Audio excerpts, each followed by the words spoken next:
Hello, welcome to the show, boys. My name is Mike, and we are here another Thursday, another episode.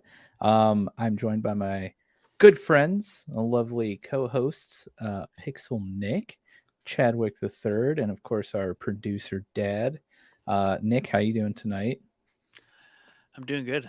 Got off of work and did the yard work sprint, mowed everything, did all the steps. So I smell like grass and Nice. ready to go sleep. Yeah, didn't get around to mowing over the weekend, Big rip. and man. the grass is getting long, and it's supposed to rain all weekend. Yep. It's supposed to rain till Wednesday. Yeah. So Yeah. basically, by Nonstop. the time I mow again, it's gonna be like up to my waist. Yeah, but in typical Ohio fashion, I mowed on Monday and I was like mowing in the hail storm. Yeah. So just can't win here. No, it's gotta wait at least another month to have like somewhat reasonable mowing weather. Nah. Chad, how are you doing today? I'm great, man. I'm great. Here, got the black bandana tonight. Nice. Can you see the assorted colors behind me? Yeah, Working what is up it, quite blue? the Is there a collection. white one I got back a there blue. too? Yeah, I got a white. I got a blue. I have a red somewhere. Blue wall. Nice. Yeah. I was thinking about like upgrading to like better ones instead of these like Walmart like peacock or whatever this is supposed to be. What is this? But it's just they're like $2. I mean, so you're saying like you just focus on decorating your headbands. That's the Yeah, decoration. The that's wall the will decoration, never get yeah. anything hung on it. Nah. Just his head. It's like a character at this point. I can't do You it. just have I the can't do it. picture of the wall. Just the picture of the wall. Yeah. That's all you need out there. Yeah. That's all you need. You should break the headband mold and find some like neon headbands. Well, that's so I don't know. I'm not going to say the name of the store, but a large, a large sporting store has quite the headband collection. Dongs. And I saw it there the other day. Dongs. Dongs, yeah, it's similar to dongs. They're like $50 per bandana. Yeah, I thought about it, but they all have like Nike or Under Armour logos on it, so I was like, man, I don't know if Once I we wanna rock solidify and finalize that Nike and Under Armour Yeah. sponsorship, then we can Right. bring that. even though I rock Under Armour on my hoodie all the time, it's just up here. It's a little more. You got the light on it and stuff. Right. Dad, how are you doing tonight? I'm well. I've got my bathing suit bottoms hanging Yeah. like normal. It's ready for the summer, huh? Ready Yep. for the bathing Work- suit weather. Working on my beach bod, How are you, Michael? Oh, I'm all right. Thursday is now soccer practice night, so fun times there before the podcast. For But you? yeah, I joined a soccer league and A kids soccer league? yeah, Thank you both. it's like bench warmers but soccer version. No, doing good. Got a little bit of a headache, but I took some medicine and I'm gonna be good by the time we're done here. Excited to be back with you all. Excited to talk about some gaming stuff tonight. We had gone months without doing a What's Playing episode, and we went so long that we're like, you know what? We're just gonna do 2 What's Playing in the same month. Yeah. So that's what we're gonna do tonight. We're gonna talk about what we've been playing, because I think actually we've all been playing a lot of games lately. So we're gonna have some new stuff to talk about, which is exciting. Before we get into that, we gotta shout out our top tier patrons: Tim B, Yusuf H, Top and tier. Josie. Thank you so much for your support. All of our other patrons, you guys are awesome. Appreciate you. If you're interested or want to know more about Patreon, you can head over to patreon.com/showboyspodcast. Check it out. We have 4 tiers starting at $1, going all the way up to $10. You can support us monthly, and each tier comes with its own, different perks and benefits. Turkeys. We have exclusive episodes showing up on Patreon every month. We have some other cool stuff. Go check it out. Patreon.com/showboyspodcast. So we have a very special brought to you by that Civ mentioned. It's brought to you Yes. by Pete the Cat. Hell yeah. I love Yes. Pete the Cat. I'm not familiar. Never heard What? of Groovy cat, bro. So dope. Dude, Pete the Cat is what's up. it. It sounds like cat. For being our sponsor, you think you guys would know about Pete the Cat? Yeah, you would think. You would think. Pete the Cat helps the Easter Bunny. That book's been the jam. Oh, this for is the April. yeah. So I was gonna say that it sounds like the cat smokes a lot of weed, and it even looks like the cat Oh, smokes yeah. a lot of weed if you look up the pictures. Not Like, he's actually, got, but like- like that. He's for he's got like adults, yeah. The kids Look are at it, reading it like, man. yeah, this is awesome. I love Dude Pete is the Cat. stoned out of his mind walking down the street. This 4 groovy buttons. I love bro. my white shoes. Yeah, that's My the, yeah. white I think that's the shoes. OG book, and it's just all Yeah. about how like no matter what you step in, man, you just keep on. Because keep he's on high, doing your bro. Man, thing. that's a Just great doing our allegory of thing, life man. right there. Rolling down the street with my bloodshot eyes. Yeah. Oh goodness. That's Well, awesome. yeah. I mean, is there any like news stuff that's popped up since last week or over the last couple weeks that is noteworthy? That Mark Hamill and Cal Kestis Hmm. ad for Survivor. Oh, I is didn't see it. Pretty cool. Pretty cool. It's floating around Yeah. the internet, but it's actually fairly. It's it's not long, but for like ad standards, it's decently long, and it's just like Cal training and like recording the mocap for the game, and like Mark Hamill's like coaching. Or like them. teaching him. Yeah. I saw the like thumbnail on somewhere. Yeah. I can't wait, dude. I honestly, I'm already prepped. It's Tomorrow? downloaded onto the console. Comes out tomorrow. Yep. Mm. It was like absurdly large, like 150 gigs, Yeesh. absurdly large. So I'm Wow. like, holy Dude. buckets. Might have been just shy of 150, like Heavens, they 140. never update it. Wow. Oh my gosh. It's gonna take is- up half the standard hard drive. I mean, there's got to be a day one patch coming, I would imagine. So I can only imagine how big it's going to be. But I guess that might hint at how big this game is, and it looks like it's pretty big compared to Fallen Order. I But mean, yeah, just like dude, I'm excited. just like Horizon. I mean, they just had to take a solid but safe game and Yeah. just nuke it, like go all out, right? Yeah, that's a couple of the reviews that I watched said they're comparing it to like the jump from Arkham Asylum to Arkham City as far as the size and the scope of it. And I was like, all right, I can probably get behind that. That was Oh, a yeah. substantial can't wait. jump. Yeah, substantial jump. And I'm super excited because I got like a ton of Star Wars stuff to catch up on too. Like I haven't watched The Mandalorian and I need to just power through Andor, get it over with. Dude. It's so You'll be happy you did it by the time it's so over. good. Yeah. I watched the new trailer for The Flash that came out. Watched a like 20-minute breakdown of it, and I was already excited, and now I'm like even more excited. Should be a cool movie. I think it's going to be the perfect way to reboot here, the DCU, and just reset everything for James Gunn to work his magic. Flashpoint, super cool story.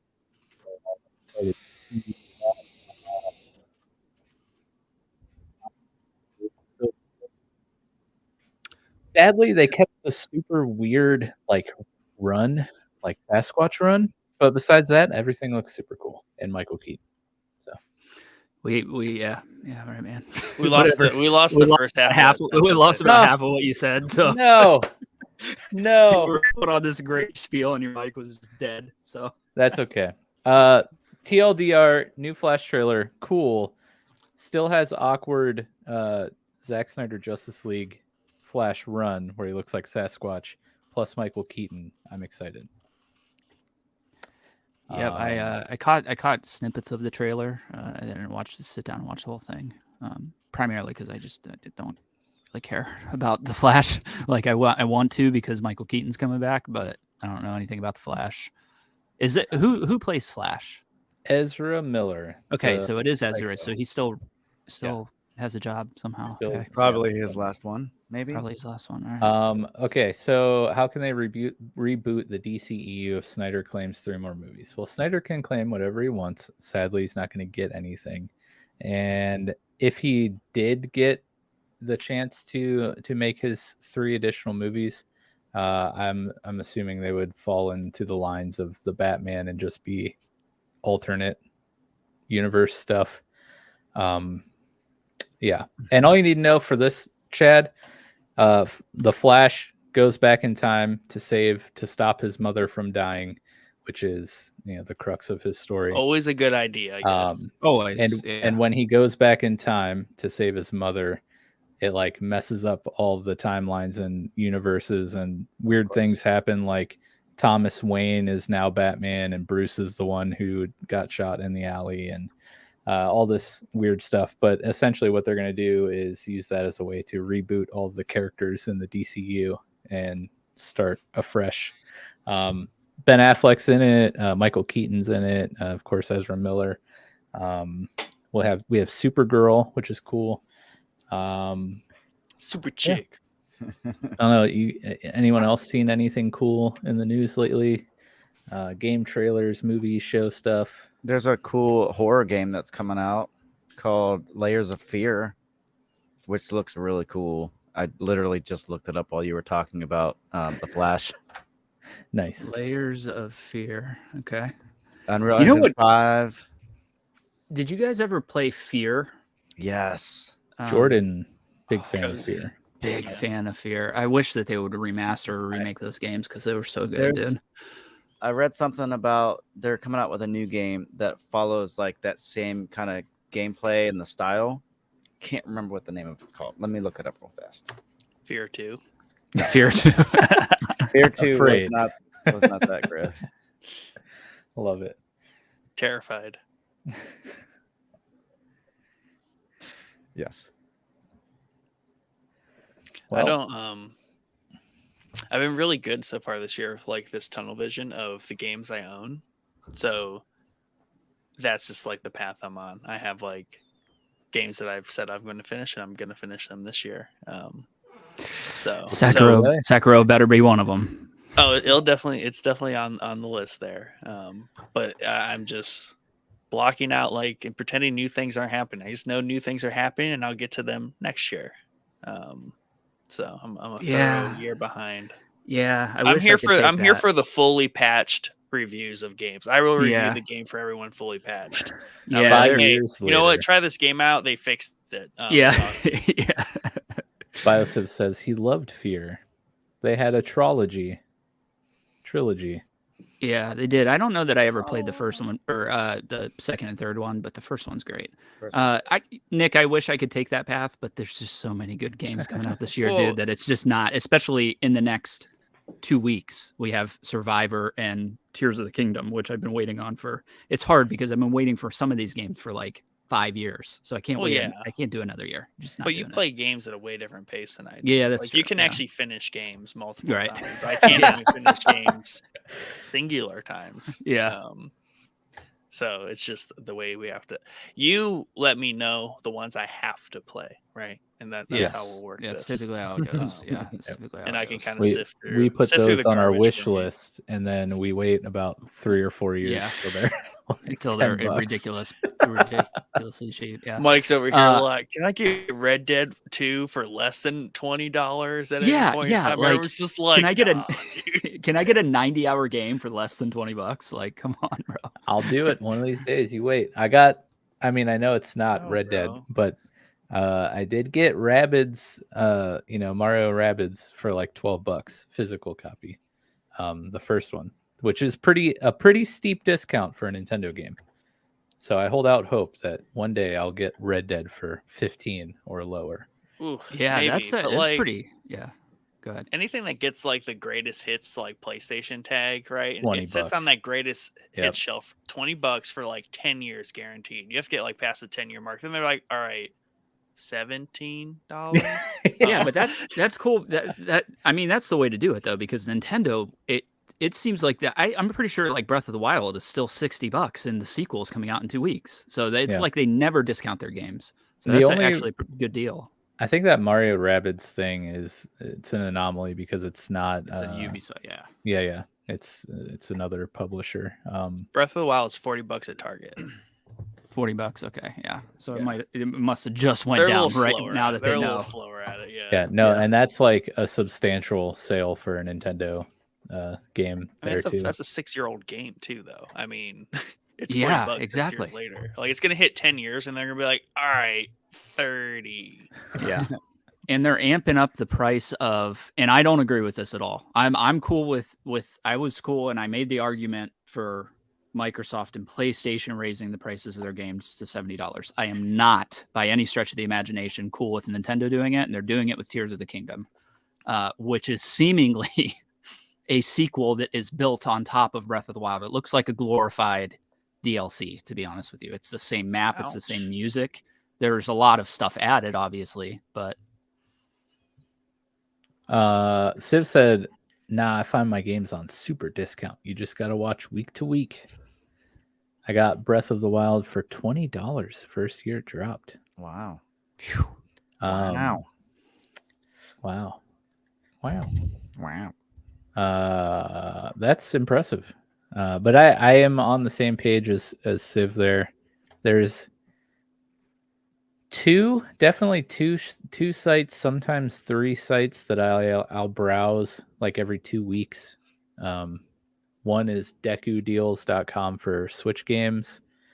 One is GamesPlanet.com for PC stuff, and then of course CD Keys for PC stuff. But they also have some Xbox and Sony codes for things. How does that work though? Like, where do these codes come from? The CD Keys one, I don't know. Probably stolen. I don't if for all I know. It's like the internet equivalent of going to somebody's like trunk in the parking lot of like Walmart. They like pop open the trunk. I just don't know how that works for digital goods. Like, Yeah, I get how that works at Walmart parking lot, but I don't know. But you know, Walgreens, I've bought a few games from CD Keys. The ones that worked great, and then the ones that didn't were I think like region locked or something, or like I tried to, of course, everyone knows my control dilemma with Steam and everything. What? I tried to buy, what do you mean? Steam DLC off CD Keys, and it wasn't working. All that to say, the keys that I've bought off CD Keys that did not work, I was refunded, no problems. Like they're really good with that. Deku Deals is different. It's just a price tracker, like a typical like drug dealer, like black market. Like, oh yeah, sorry that was broken. I'll get you this other one. Yeah, like, don't money worry back. Come, you know. Yeah, don't worry about it. I got great you next customer time. service in the black market. Yeah, they really do though. it's really good. I'm not gonna lie. They don't want no one snitching on them. That's why. But Deku Deals is different. It's just a price tracker. You don't actually buy anything off that website. Just you the games that are on sale, their sale prices, and then like all of the places that they're available to buy and the prices on those places. So that's cool.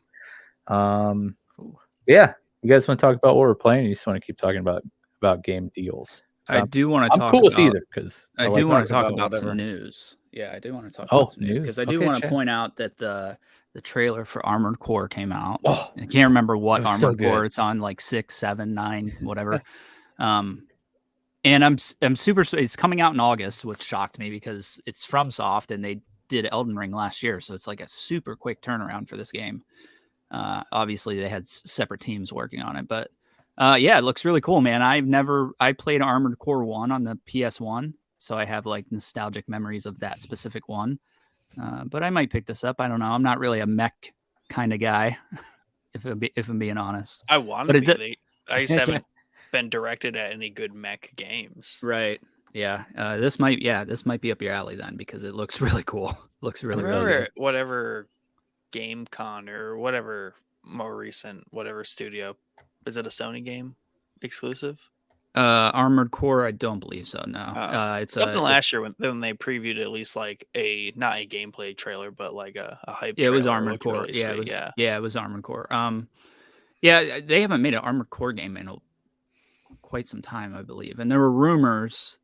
There were 2 rumors going into whatever conference that was that you're talking about, Nick. And one of them was it was going to be Sekiro 2, which obviously I want, and the other one was it was going to be a new Armored Core game, and it ended up being the Armored Core game. But yeah, watch the gameplay trailer, man. It looks really, really good. It does. There, the one shot where your mech is going like underneath a giant I one. just watched Oh, that. so right good, dude. Dude, it So looks good. so cool. Yeah, it looks really good.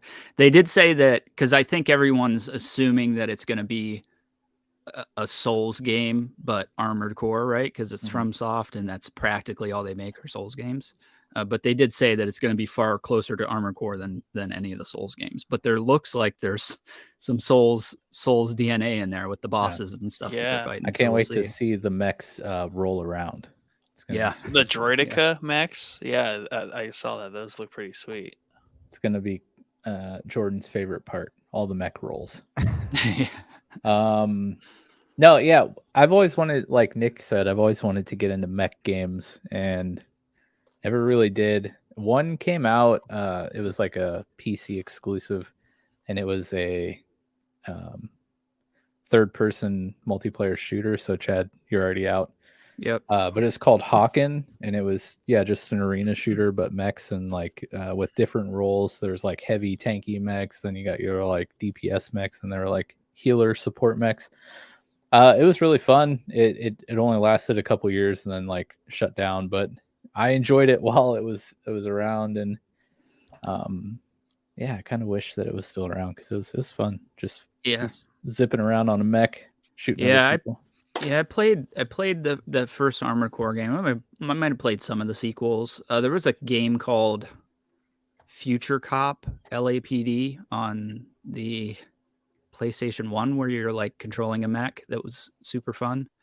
But yeah, I don't know. There's like a large chunk of mech anime too. So seems like something I should get into. It's the same argument I make with like Dragon Ball. Like it seems like something I should get into. And by the way, they added I just saw the other day they added Kakarot to the PlayStation Plus whatever subscription whatever tier I'm at. I don't know what tier I'm at, but I was scrolling through. I was like, sweet, don't even need to buy it now. It's just on there. Just play it. And that's the perfect game for that stuff too, because I could see that being one that like you just want to be able to pop in and out of it like all the time, or just whenever you want. So it's a like low investment. Yeah, my concern is primarily after like Hogwarts Legacy, because we talked that I always build myself these bubbles for whatever game I'm playing or whatever movie I'm watching or whatever show's out. I try to build these bubbles, and it seemed like Hogwarts Legacy was going to be the perfect bubble to build because I'd never seen any of the Harry Potter movies. It seemed like it was going to be perfect, but I think it wasn't because I had not seen any of those movies. So it was like the Mike watching Rebels, where he's like, "I bet this is super cool in the game." A lot cooler. That would be this would be way more fun if I knew what was happening. Right. That's actually how I felt reveal. watching John Wick 4, by the way. And I went and saw that like 3 weeks ago. Dude, you missed a lot. This is really awesome. Yeah. It'd probably be way cooler if I knew what the heck was going on. Right. Yeah, you missed a lot of those. They should make more of these. Yeah. Yeah. Oh, Civ says, any of you ever played Steel Battalion? If it is a mech game, I'm going to answer no, because none of us have really played mech games, but have to check it out if you're recommending it. I can just see Armored Core is going to be like all these very, all the sweaties, right? All the tryhards are going to be playing these very unconventional looking mechs. And then there's going to be all the Gundam Wing people in there. Because I see a big variety of like actual like Gundam looking ones, more like Pacific Rim looking ones. And I see these like really off the wall ones. And I just feel like there's going to be some people min-maxing these like really interesting builds. So that'll be interesting. I'm curious to see, how it does, because it's been a while. I had to look up to know specifically year wise, but it's been a while since we got an Armored Core game. So I'm excited. I wish that it was Sekiro 2, and also Bio. I do not have a copy of Sekiro because Nick has my copy of Sekiro. So, I'll probably get it back in the next 2 years, and then you can borrow it. Civ said every day check Best Buy deal of the day. By the way, I forgot to throw that up there when we're talking about game sales. But Civ also says you can't play Steel Battalion anymore. It was an original Xbox game with a $200 controller. Well, first off, what's it like being a millionaire? Second off, why was the controller like a mech cockpit that you sat in? Right. Like... That's why. Well, actually, you are the mech. Yeah. Man, speaking of setups, I was over at OG BB8's house the other week, and Trash Can has a legit, like, I think it's Gran Turismo he's playing, but like the chair, the steering wheel, the pedals, the shifter, like he has the whole thing in front of his gaming computer. And I sat in it, and this chair is just like unbelievably comfortable because it's just like it's almost like just like a net. You're kind of like it's almost like a hammock, but it's like that, but with like form and purpose, and not a bathing suit. Hey, that has form and purpose. Let me tell you. Does it have form? It might have purpose that we don't want to know about, but it does have form. Does it have form? Yes. So Chad, that's awesome. 97 is when the last Armored Core came out. 97. Wow, I didn't think it was that. I didn't think it was that long ago. Really? So Armored Core 5? Because no. I'm sorry. I was gonna say that might be Armored Core 1. That was the original. Yeah. What console was that on? The PS1. Did that come out in 95? 94, 94, 95. It might have been 95 in the US, 94 in Japan. I remember that game very vividly because I don't know if you guys remember back from that generation, but there was a magazine that you could get that would come with demo discs, and it might have been like PlayStation's official magazine. I had the demo disc that had Metal Gear Solid, Armored Core, like all these crazy good games on it. And I think I actually still have the disc. I don't have anything to play it on. But I got aggressively good at the demo of Armored Core and aggressively good at the first like intro part of Metal Gear Solid, which was part of the demo. And then just got my ass kicked when I got the actual real game and couldn't get any further. Joe says, I'm excited for Armored Core 5, but I'm afraid people will be expecting a Souls game. You mean yes? I think they're checking those expectations because they even came out and said like, here, it's not a Souls game, you know. But they're even in the trailer, dude. There looks like there's some DNA there, you know. Yeah. So it looks really good. Yeah, but part of that trailer, and I think this is just like the advancement of. Thanks for muting. The advancement sorry, I was in the middle of clicking stuff.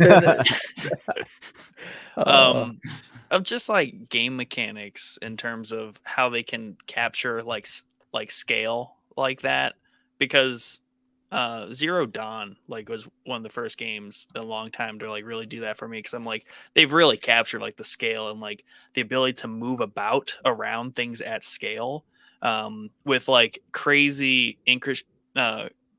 mechanics in terms of just what you're doing, like you're pulling bows and switching arrows and doing all that like mid-air like that. So watching Armored Core trailer, it's like, yeah, I can see how they can like figure that out now and like capture that feeling, because games are starting to really kind of get technical enough, mostly with like the UI and the interfaces, because like the Zero Dawn, like the way you can do all that just like with 3-4 buttons on the controller. So it's so smooth and efficient. Yeah, and the scale stuff is definitely increased in Forbidden West. Yeah, is that the name of it? Forbidden West. Yes, because there's just some massive stuff in it, dude, and it's so cool. But I see what you're saying. But the partial, I don't know if that's gameplay or a cutscene they're showing in the trailer there. But whatever that thing the mech is driving past is massive, like huge. Oh yeah. So if that's like an open world, find in the world type of deal, like that's gonna be so good. It's a dungeon. Yeah. So the sneeze on the hot mic was worth it because I was getting the picture that Civ sent me. This is the $200 controller for Steel Battalion back in the day. Wow. So I joked around. It is essentially a mech cockpit with pedals. Dude, the buttons, that's awesome. Yeah. Kind of looks like it's from like 1982, but this is why Civ has to watch the deep discount deals at Best Buy, because he bought this $200 controller. I like how they call it a controller too, and not like a war station or like. Right. Power station. Yeah. I'm picturing like the $200 controllers you can now buy, where it's just an Xbox controller with a camo skin on it. Yeah. Right. And some extra buttons underneath. That's so true.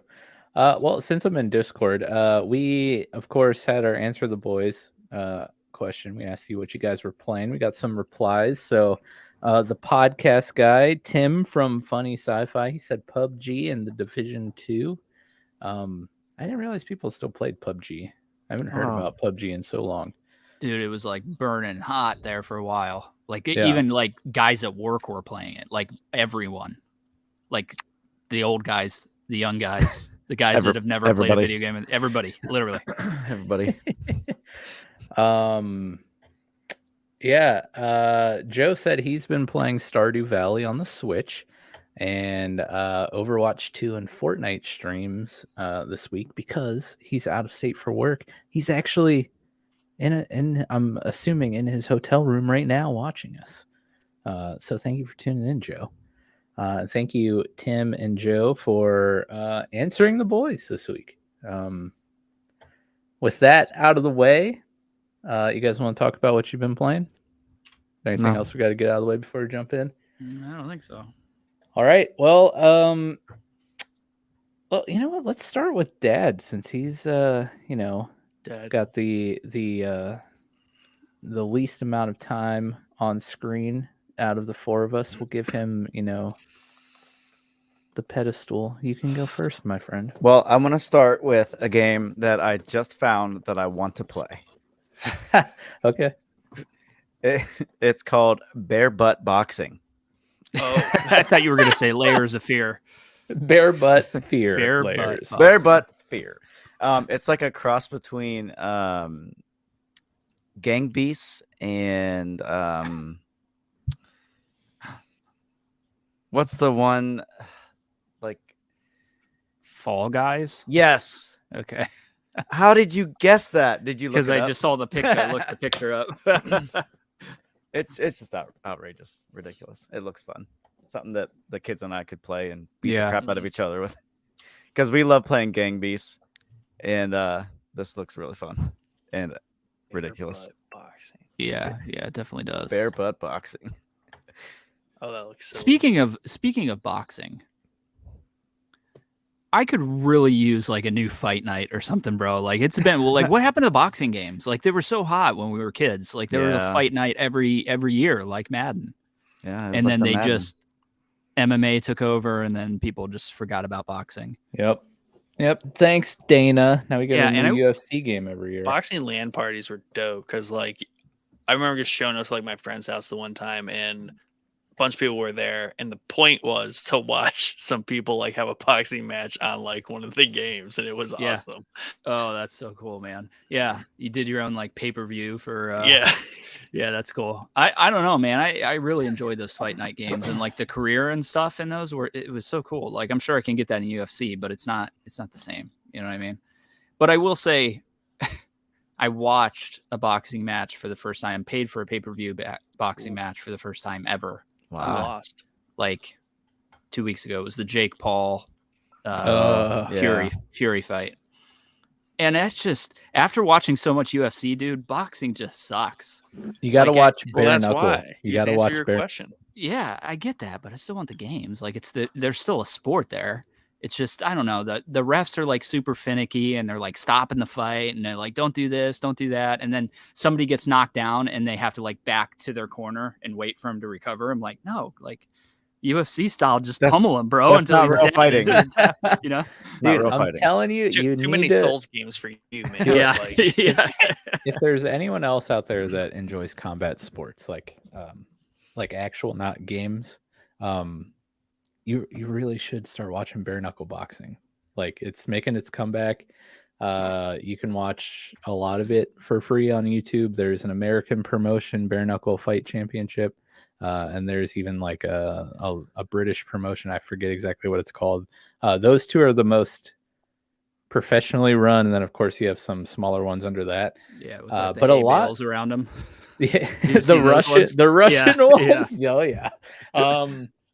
But no, like the BKFC promotion, a lot of admittedly washed UFC fighters are now making their way into BKFC. Paige Van Zandt was over there and she actually got destroyed. Chad Mendez was just fought like a week ago. Can that dude even throw a punch? Oh yeah, he's a wrestler, ain't he? Yeah, he did pretty good. Oh, really? Interesting. Because I remember when he fought Conor McGregor. Well, I guess he did give Conor McGregor kind of a run for his money. Yeah. My issue with the bare knuckle stuff is eventually they're going to have to put gloves on if they get, because that's how UFC started was anything goes, wear what you want, no gloves. I mean, if you watch the earlier UFCs, it was freaking mayhem, dude. It was so cool. I probably, I don't know, not saying anything poor about my parents, but my dad let me watch the original UFC with him, and that was in the early 90s, so I was like 5 years old. Yeah, I mean, probably shouldn't have watched it then, because it was way more violent than it is now. Like very brutal.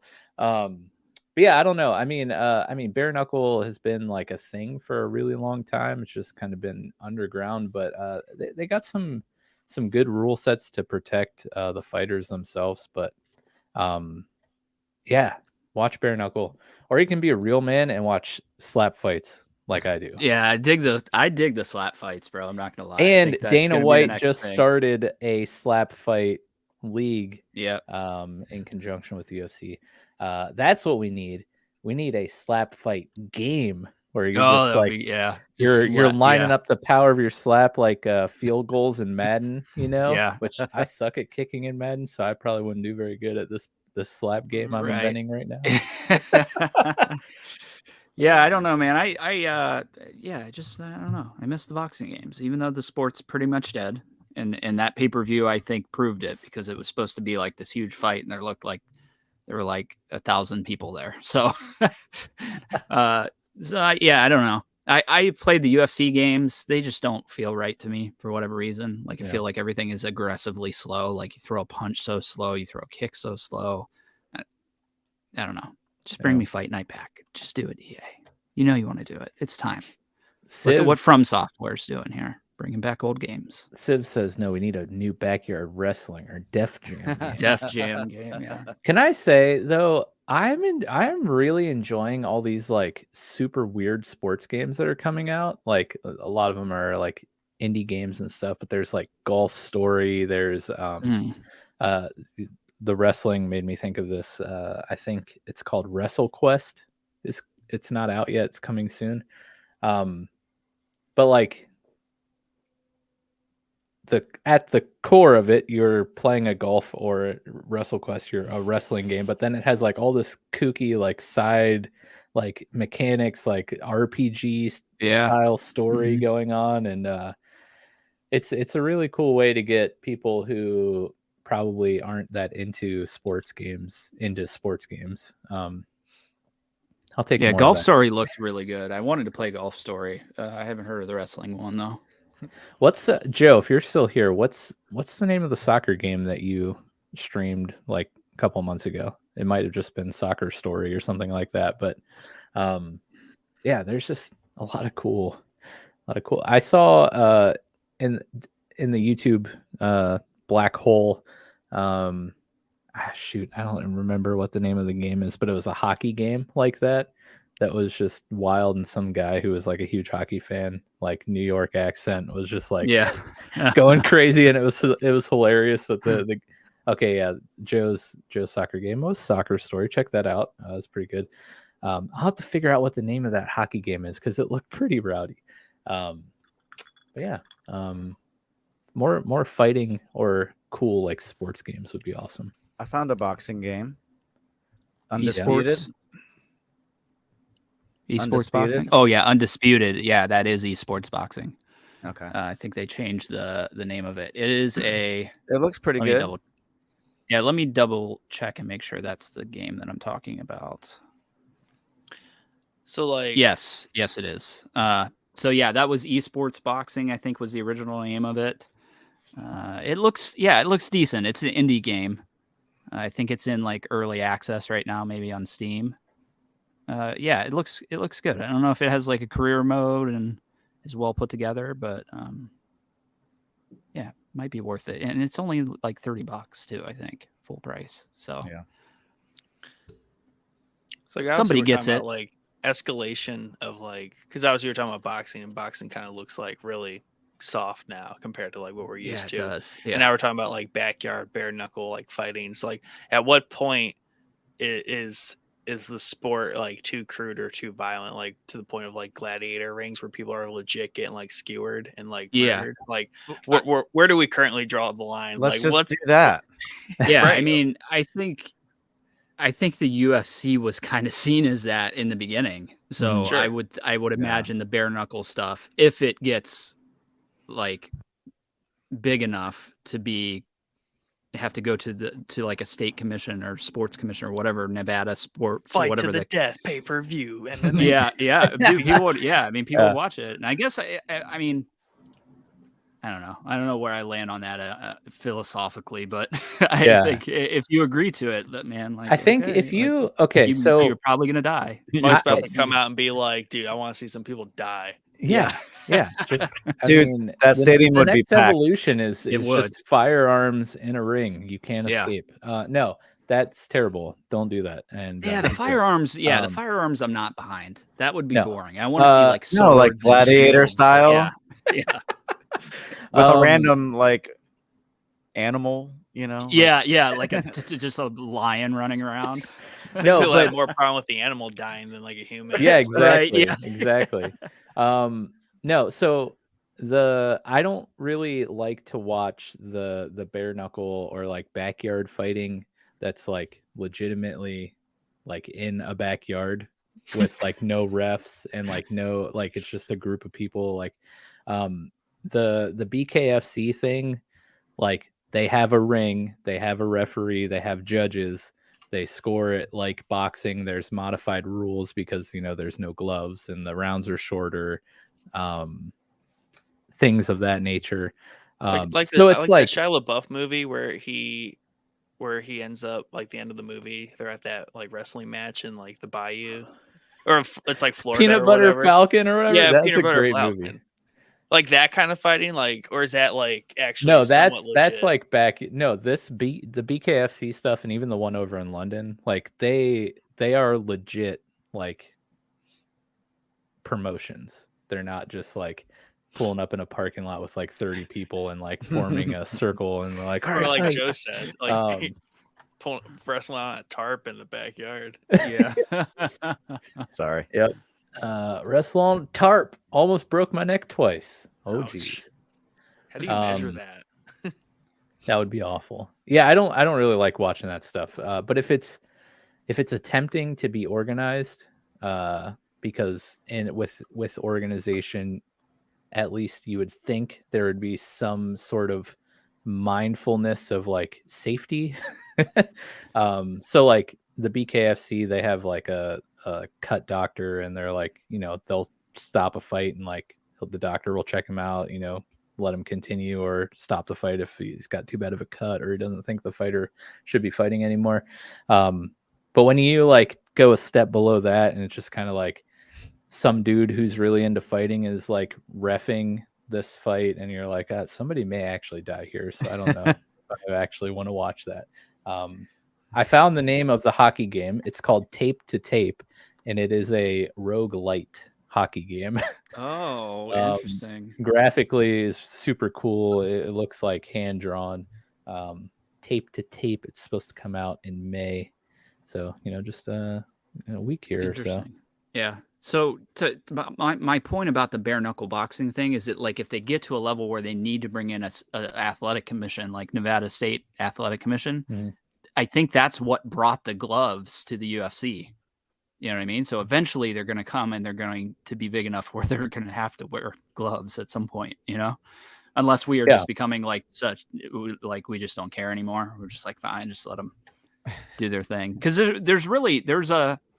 it's much more enjoyable to watch. Well, I mean, I don't want to say that because I really like watching UFC now, but I really enjoy watching the old ones where there were no weight classes, no gloves, no rules. Like it's just cool the to no watch. weight class thing was Dude, it's so wild. It's wild because Royce Gracie would come in and destroy these huge guys that should easily knock him out if they get a punch in, but he just like wrapped around him like a freaking anaconda, and you know, it's just some of that stuff's so wild, man. I could watch that stuff all day. So is there like is it just straight boxing in the bare knuckle?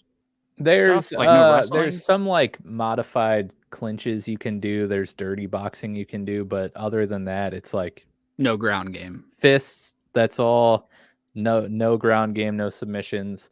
But you can do some dirty boxing and some like clinching and punching and stuff like that. Okay. But according to Wikipedia, which we all know is 100% accurate and definitely never wrong, the BKFC is sanctioned, though I don't think they've ever gone to Nevada specifically, but apparently they are a sanctioned promotion. But interesting. We're turning this into Fight Boys, which I would totally be down for. Yeah, right. But let's get back to gaming. And since Nick, he's like, I've heard enough of this fighting talk, I'm actually leaving. Let's go to you, Chad. What have you been playing lately? Yeah, so I can't remember. The first one we're going to talk about is one you already know that I was playing, but I finished it. I don't think I finished it before the last episode, but I finished Dead Space, the remake. Did I finish it before the last episode? I can't remember. I don't think I did. So. I don't think I did. You I were just want to close. say it was very close. Yeah, it Yeah. was very close. Great freaking game, dude. Great story. I love any cult type story. So the cult stuff was super huge. awesome. It's super huge. Awesome. Yep. And I started playing two other games that we'll get to later. But we'll talk about maybe more specifics of my thoughts on Dead Space, the first game, when we get to my later games. But dude, through and through, probably the best horror game I've ever played. And we talked about why, like, I'm terrified of being on a spaceship in the middle of space. So that was really working.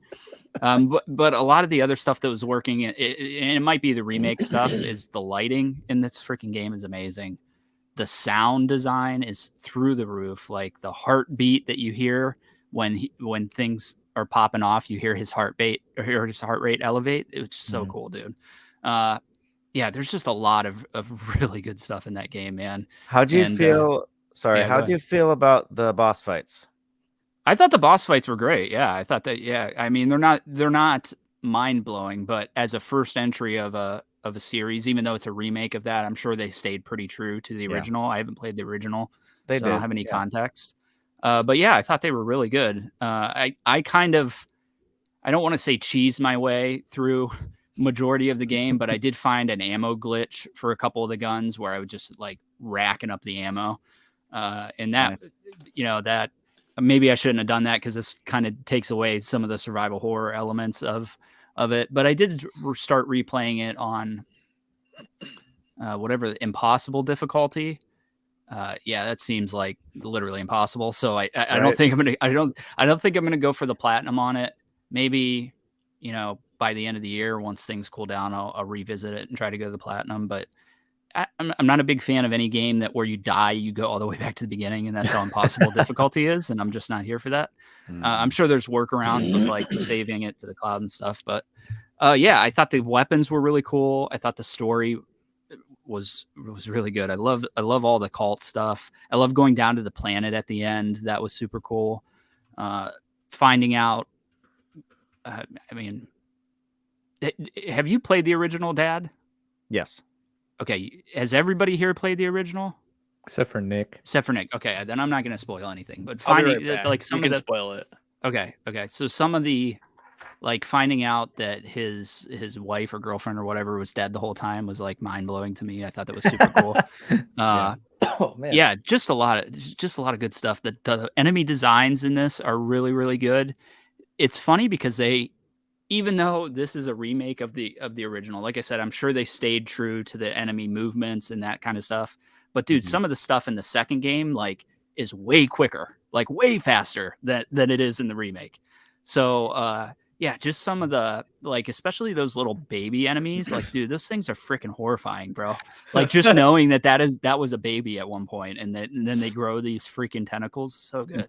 And shoot rockets at you. Shoot rockets, yeah, and that, and then the enemies that kind of like, I don't know what they're doing. They have like what's the freeze stuff in it called, where you can freeze stuff? I can't remember what they call it. Stasis, yeah.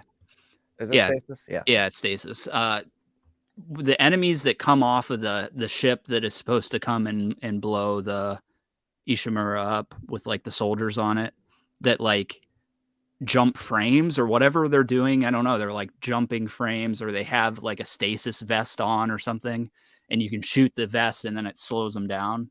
They come off that ship, whatever those enemies are called. Those things are horrifying, bro, because they're like, it seems like they're glitching, but they're not. That's just how they move. And it's, I've never seen that in a game before, so it's really cool. But yeah, just really good meta level of storytelling with all the audio logs and the text logs that you can pick up.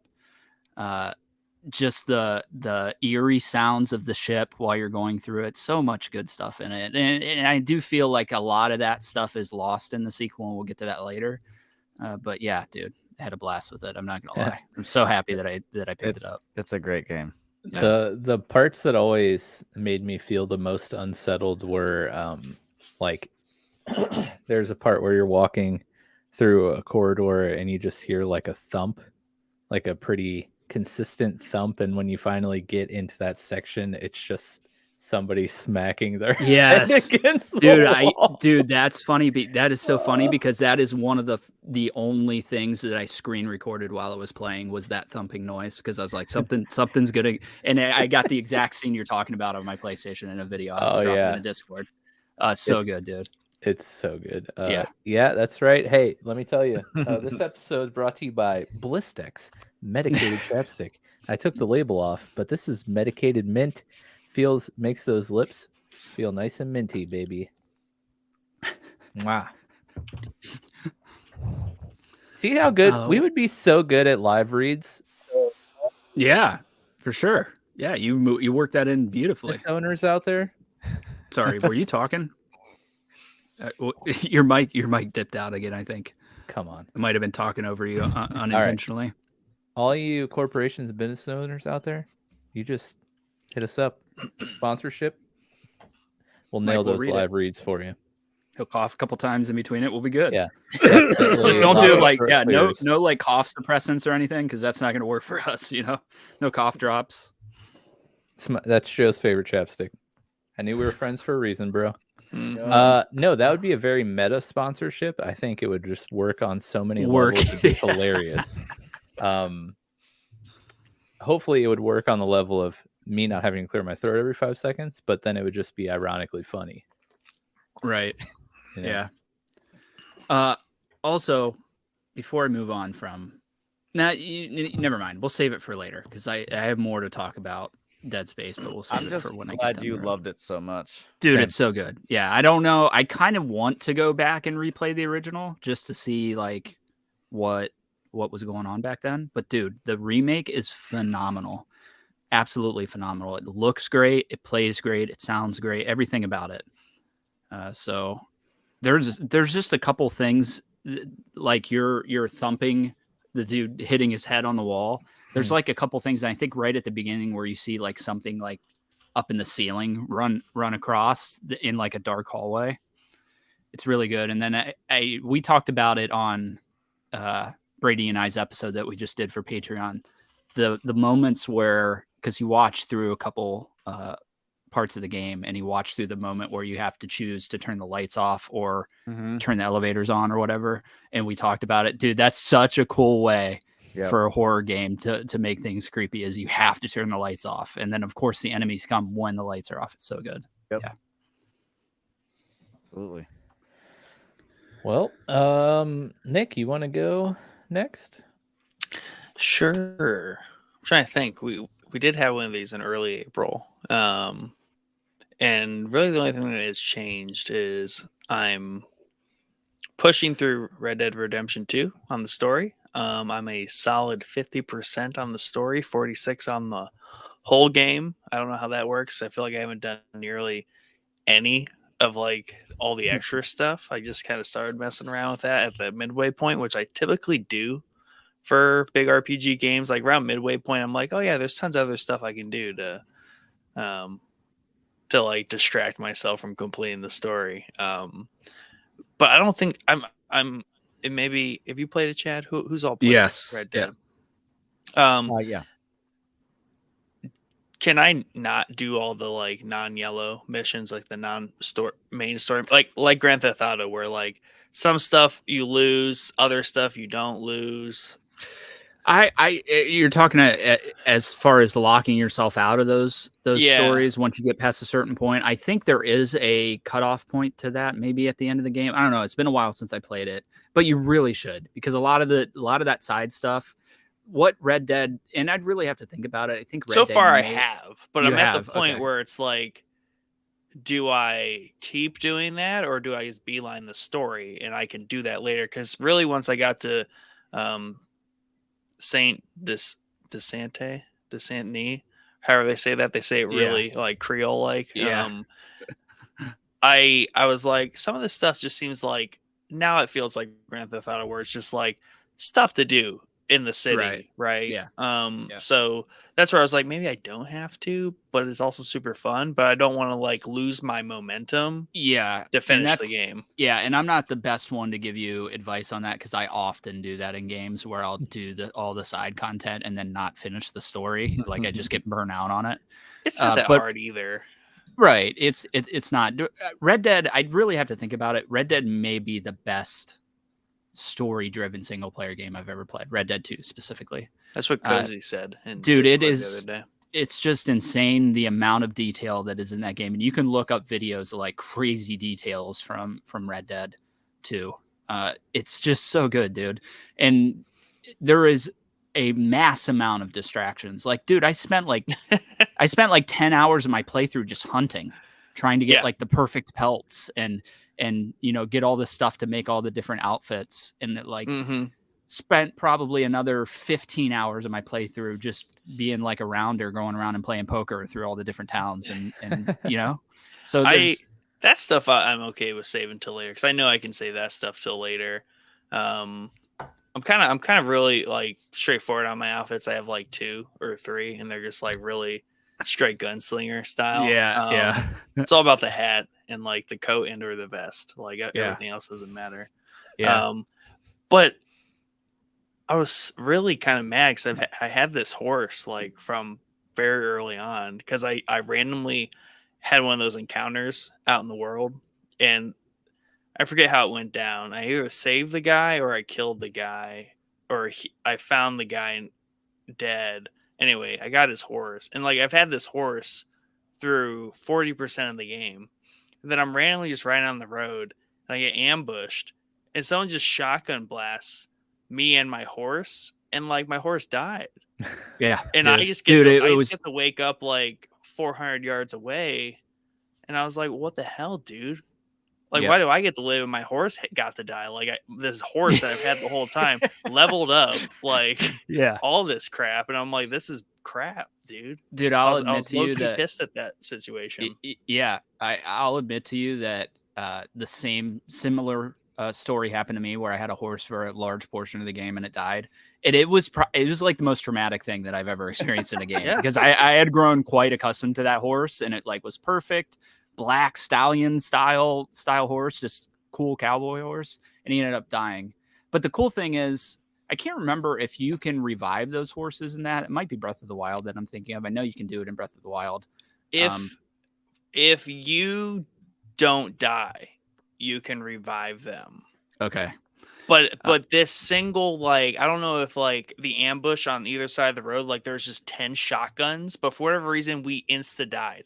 There was no recourse from this like action in the game. And I was like, how is that fair? Like no warning, just red blips pop up on my map, and they're like, get them. It's then just Wild West, bro. And I was like, Wild West. Man, I was like, but I was mad because I was like, I get to come back to life. I don't get to bring my horse back to life. Right. Yeah. Serious loss there. Yeah. Yeah, definitely. Yeah, it's cool, and I don't think that, I mean, even if you could revive it, I don't think I probably would have. I would have just took the story and ran with it, you know, because there was a horse that I was eyeing through the whole game that there's a specific horse that you can go get that's the best horse in the game, and it's like up in the snowy mountain somewhere, and you have to like track it and everything.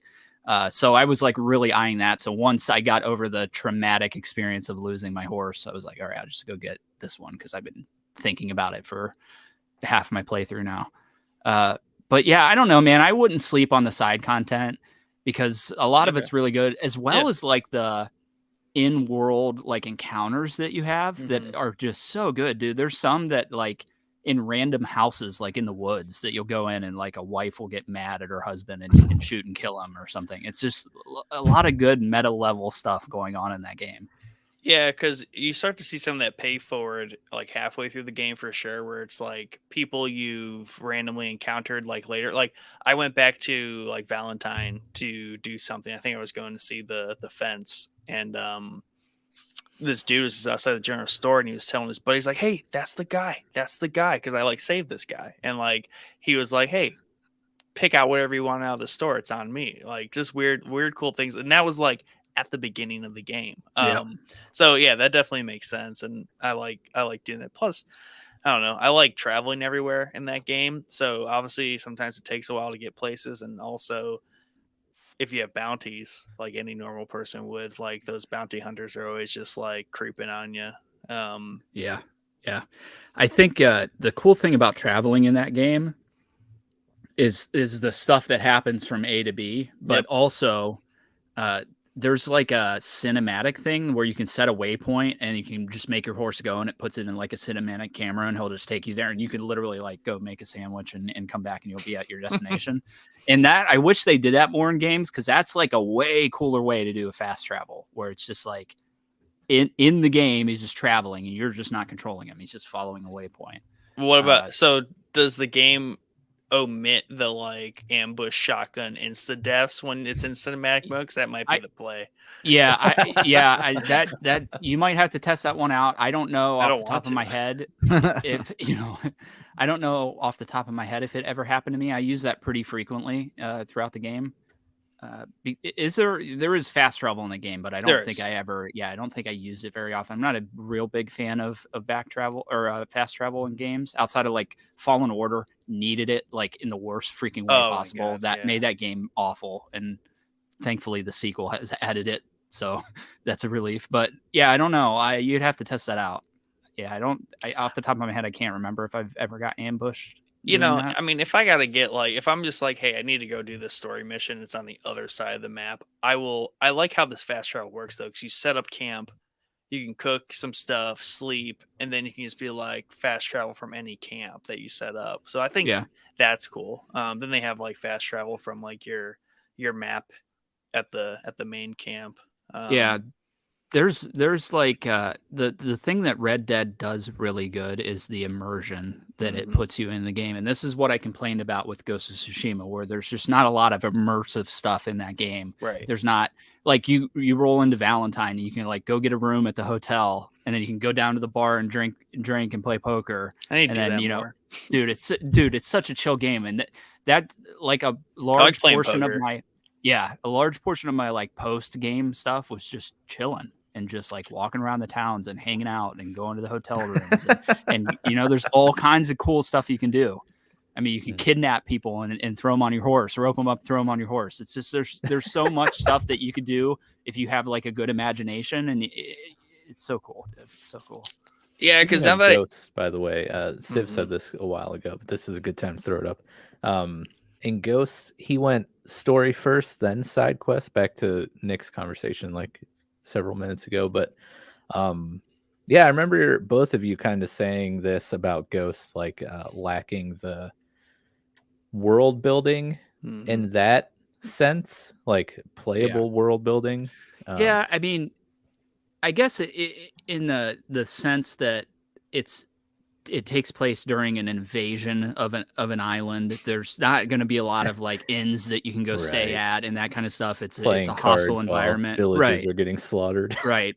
Exactly. But that's something that I hope that the sequel does better if we get out of like a wartime Japan and just a chill Japan, because Red Dead just nails it, dude. And I think Rockstar's always been really good at at the immersion stuff, but Red Dead, at least for now, is the pinnacle of the immersion for their games. I mean, there's just so much stuff going on there. Like you could just wander in that game for hours and you'll find crazy stuff all over the place to do. And it doesn't feel like overwhelming like The Witcher, where there's like question marks all over the place. It's all like, it all seems like fairly organic. Yeah, it's all organic things to do that just happen. Whereas The Witcher is just like, let's throw 80 icons on the map because we're at the end of development and we need something to beef up the game. Right. Whereas like this is super organic. And yeah, I mean, it's generally fun to do. Like I like taking breaks and like I just kind of play some poker at the camp, like for like dollar bids and stuff. I need to do more high stakes stuff. Oh yeah, they're all over. Yeah, there's like 3 or 4 places you can go, and the town that you were talking at is the high roller one. Yeah, it's just cool, man. Yeah, and now that I was like halfway and I'm like super comfortable with the game now because I've like come back to it multiple times, and usually that's what it takes for me to like really click that, like, okay, I get the game, I can play it, the controls are down. So I started looking through like the progress stuff and like all the other stuff, and it's just like, man, I've barely touched like the big game stuff. Sure. I've got like 2 big game ones, like rare legendary animals that I've gotten, but nothing like really extensive. And there's all the trinkets you can get from that, and the challenges. I just found the challenges thing, and I think that's cool. Like some of those organically happen, but they're pretty specific, where it's like kill 5 rabbits from horseback, and I've gotten 4. Yeah. And I'm like halfway through the game, so I was like, I need to shoot more rabbits. Yeah, it's just cool, man. It's got it has a very deep hunting game in that as well, where there's like specific places you have to shoot the animals and tracking the animals. It's very, very in depth. I would argue early game, it's easy to get distracted into the hunting because they focus a lot on explaining all that. Then it's like, should I be out hunting? And then it's like, to upgrade the camp, you have to get like rare like skulls and like different trophies from the animals, and it's like, well, I want to upgrade my camp. Yeah, exactly. Yeah. And it's cool because it's like you'll walk past the dude in the camp that does the cooking. He's like, hey, I need meat. And it's just another meta level thing where you're like, gotta go hunt some meat for the camp, bro. It's like, it has nothing to do with the story. There's no challenges, there's no mission. The dude just needs some freaking meat, so I'm gonna go get him some meat, you know? Yeah, and it lightweight like approaches the Paragon thing, where it's like good deeds. There's like passive things like better prices or something like that, and better chances for stuff. Like if you're generally have better honor versus poor honor. But I like how at the camp though, and I'm gonna get into this because it's one of my favorite parts about the game. But like, you can go out and do all kinds of horrible things in the world, but you go back to camp and there's just like random things you can do, like move feed over to the horses or like pull buckets of water over to the cooking area. And it gives you Paragon toward the good, right? By being good guy around the camp to make up for the bad deeds you do out of the world. Right. But that plays into the story because obviously it's a lot of like projection in terms of how we envision like 1899, but I like to think a lot of it, for as all I know, is like pretty accurate. And they've done their research, but I just love how much it puts you in that time period, right? Because they focus a lot on like 1899, like what was the world like in 1899? It's like the death of the old West, right? Or like you're moving with a gang of like 20 people, and you're generally good people. You just are like a family, you look out for each other, but you're kind of running from this constant like invasion of civilization, right? Yeah. It's like we fully live in civilization. Like we're nothing like these people, but like these people lived in a world where they were kind of trying to stay away from civilization as it chased them like from the east. And it's just so incredible that they focus so much on that, like just the perspective of the time. And that's my favorite thing about that game. Absolutely. Yeah. The story in that game is great, dude. Like I said, it might be the best story that I've ever played. Really have to think about it, but it's definitely up there. The ending's phenomenal. I can't wait till you get to it. Did you play the first game? No. You didn't play the first game. Oh, bummer, man. Okay. Is this before or after the first game? This is before it. This is before it. Yeah. This is a prequel. So yeah, I mean, we can argue that all day. Should you watch the prequel Star Wars movies first, or the the original trilogy?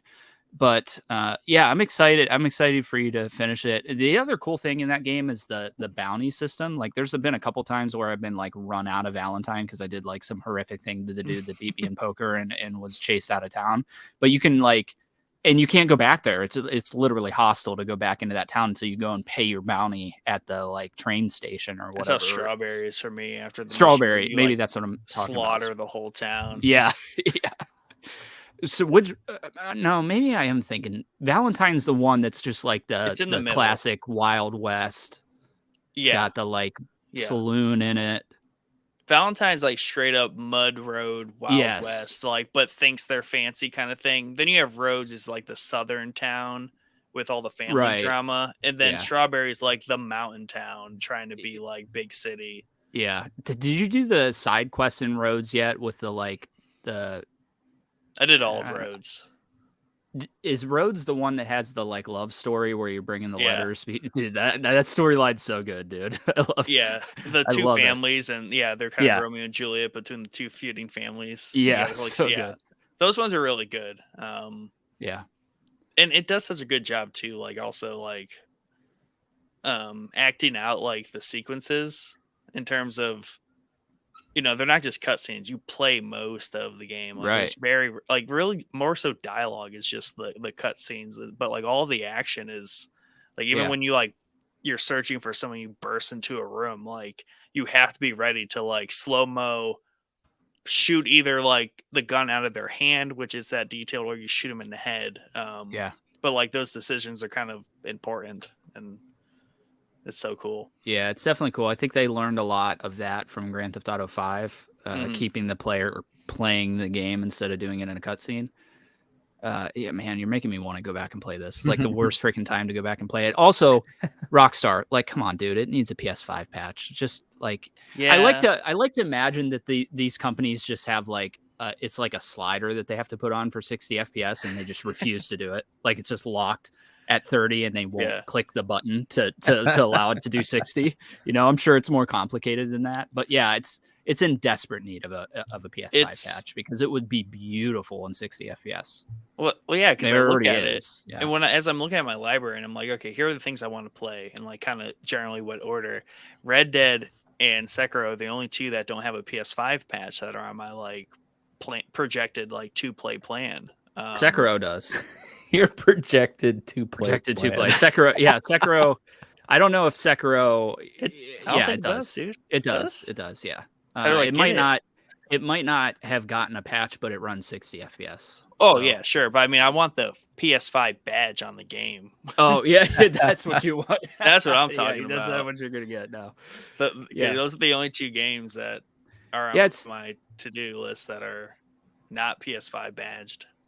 It sucks, man, because I think Rockstar had something really, really special with Red Dead 2, and they like seemingly just didn't support it post-launch. Like not that it needed a lot of support, but like I thought Red Dead Online was going to be the next big thing, like GTA Online, and it fizzled out. And I think and I think they are getting rid of it, like shutting the servers down already. So I mean, it's kind of shocked about that.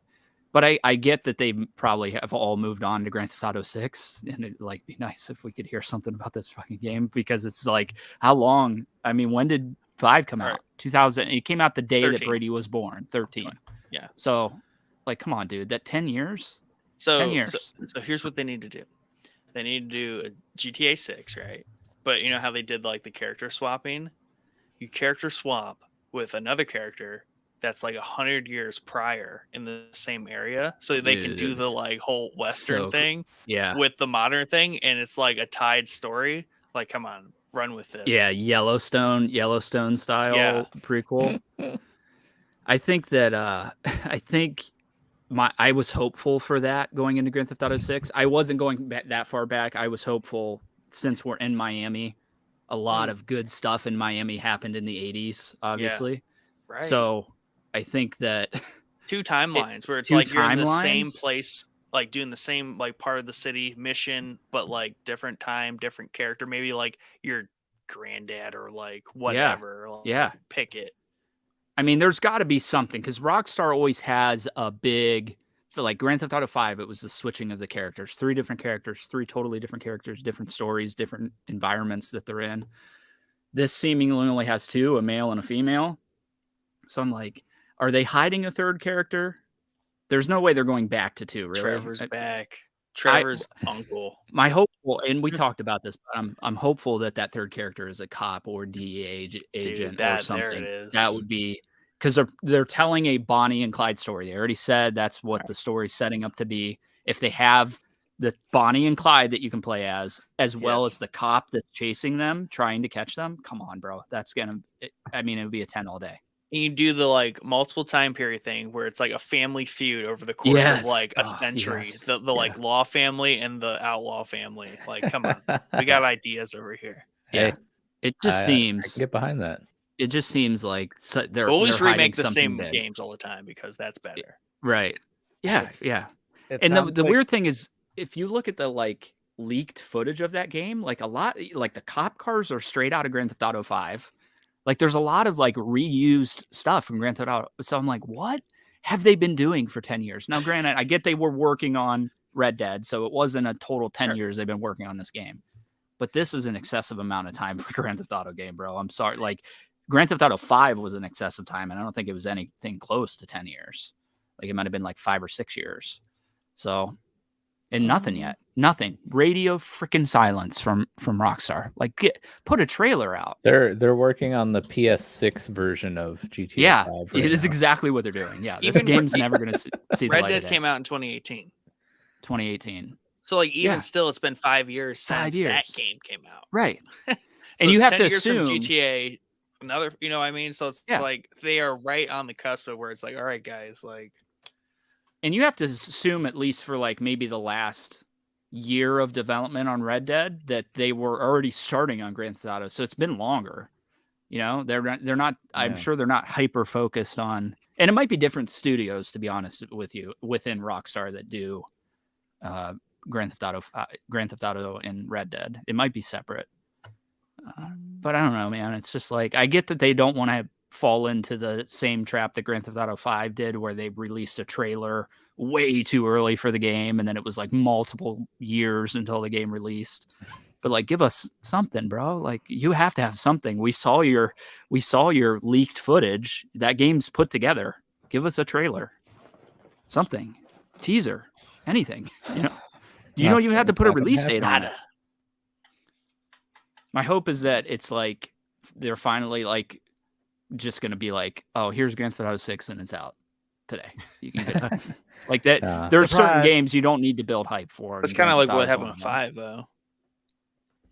They gave us like a 2-week notice, like a month notice. Well, no, they put out a trailer very early for 5, like multiple years prior to the release of the game. Yeah. So I think that's what they're cautious about right now with 6, but. Okay, so developers on Red Dead 2 was Rockstar Studios. Developers on 5 GTA was Rockstar North. Rockstar North, so it is different. Okay, yeah, so that's it. That's even more. So who knows how long 6 has been in development? They've been milking that work from home life. They're just like, Yeah. like, you know, Work the from bean home. the beanbag at the office, like section of the office, where there's a bunch of bean bags in a nap section. That's what they've been doing. They're busy working on the Steam Deck port of GTA 5 right now. So they can resell it for $40 for the Steam Deck. Oh, geez. Actually, no, they just don't do anything. It's like, hey, we're re-releasing it for the Steam Deck. Nothing's really changing, but 60 FPS. It's already out. It's on the verified. Steam Deck. Buy it again, please. Yeah. Okay. It might. That's the honestly, problem. Everyone it bought it 5 times, so like that's why they don't Right. care. Yeah, they're rolling. If everyone in the buys money. it every other year for 10 years, No, forget about it. Cares it's about all 6. your fault. All of Chad. you who buy Yeah. the same game multiple times. You have no one to blame but yourselves here. You guys haven't released a new one in 10 years. Yeah, but somehow like our revenue's still up. Yeah. Let's make a remake. Yeah. Oh, remake. There. Yeah, we're hitting that that window where it's almost remake time. Almost remake time, yeah. They're porting it to the PS6. That's what they're doing. In all seriousness, I would love, even though they like kind of tried to redo it recently, I would love remakes of Grand Theft Auto 3 and Vice City. Like a full Unreal 5 remake of it would be awesome. But we're not going to get that because they're going to work on 6 for the next 10 years and maybe release it and then move on to Red Dead 3. Listen, 6 will come out right around the time Eclipse comes out. Yeah. Yeah. Busy. That's just gonna be. That's just gonna be my joke for games. Yes. I mean, it needs to be Eclipse. Yeah. Yeah. We didn't put a release date on it, bro. We can't delay it. Exactly. It's not delayed. You didn't know when it was coming. I'm debating on what to talk about because I've really only been playing 2 things. I'll just talk about. Okay, I'll do the lesser ones first, and then when we come Mike, back, what have you been playing? So I picked up Octopath Traveler again for like the 4th time from the library, I think. I'm over halfway through the game, so like at this point, I'm not gonna buy it. I'm just gonna keep borrowing it from the library. Yeah, right. Might as well. But with that being said, I think I've played it twice since I borrowed it because another game that I'm going to be talking about tonight has been taking all my attention. I also borrowed Tactics Ogre Reborn, and I know that was ambitious, borrowing both Octopath and Tactics Ogre at the same time. But I really wanted to try it. Also, like, dude, I'm telling you guys, I say this all the time. Please go to your libraries and check. Like, our library already has Octopath 2. Dude, stacked. Yeah. Wow. Like I forget the specific games, but I was flipping through and I was like, oh wow, there's like 3 or 4 like really new games in here. Dude, you can find games sometimes week of release there. Yeah. Literally. Yeah. I'm gonna be looking for Advanced Wars, the reboot that just came out, because I love that game on the Advance. So I'm looking forward to the reboot. But yeah, Octopath. Hopefully, I can put some more, make some more progress before I take it back. But again, still working my way through Pokemon Black. I got to say one thing. When you guys were talking about the immersion part of Red Dead, and then like kind of what you wished was in.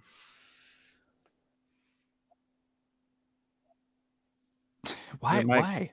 Your mic. gone. You're gone. What? Am I here now? Yeah. Why does it That's keep so happening? weird. I don't know. Never happens when you cough, but it happens when you talk. It's so bizarre. Maybe it's like my computer needs like its AI brain rebooted to like detect when I'm coughing and not when I'm talking.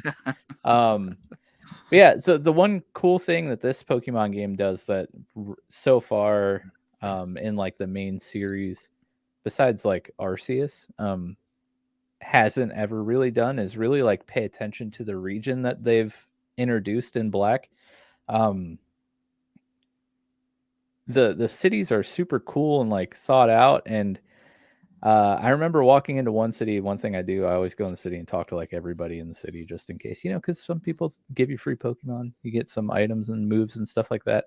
But I walked into one house and there was like people behind instruments. There was like a drummer and like a guitar player and a keyboard player, and talked to them, and they're like, "Oh yeah, I play drums. Like, do you like the quality that drums add to music?" And if you click yes, then like drums start playing in the background music. Oh, that's so cool. That weren't playing before. Yeah. And they stay playing. And like then you go talk to the guitar guy and he's like, "Oh, do you really like the melodies on guitar or whatever?" And you're like, "Yeah, heck yeah."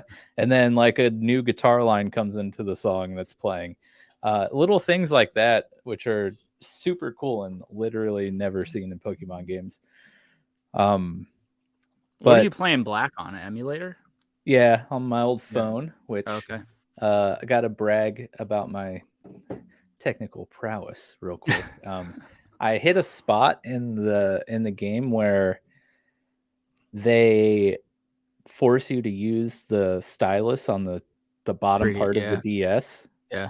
And I couldn't advance past that part, and I was like, oh no, this isn't good because I'm actually playing this game for like a super secret project. So like I have to play it and I can't get stuck. And Yeah. I'm like almost halfway through the game and I'm like, I don't want to restart this on my PC, which would be the better answer, because in all the ROMs I've emulated that have had touchscreen stuff, you could just do with your mouse. Yeah, I was gonna say. on Well, I stuff. was gonna say, isn't it on? It's not split like on the phone. I guess you could. Yeah, no, it is split. on PC. It's still split, but you can like use your mouse to do the touchscreen stuff. And on a different emulator, the touchscreen on my phone was registering and working. So I was like, oh no, is something wrong with the ROM? Like this isn't good. Yeah. But I went into the emulator settings and noticed that the touchscreen was off. So I turned it on, fixed the problem, and like crisis averted. I figured that out like a half hour before we went live. So I was like feeling real pumped. Yeah, it's been pretty fun. I've never experienced the story of this generation, and the story is kind of, for a Pokemon game, like kind of thought provoking.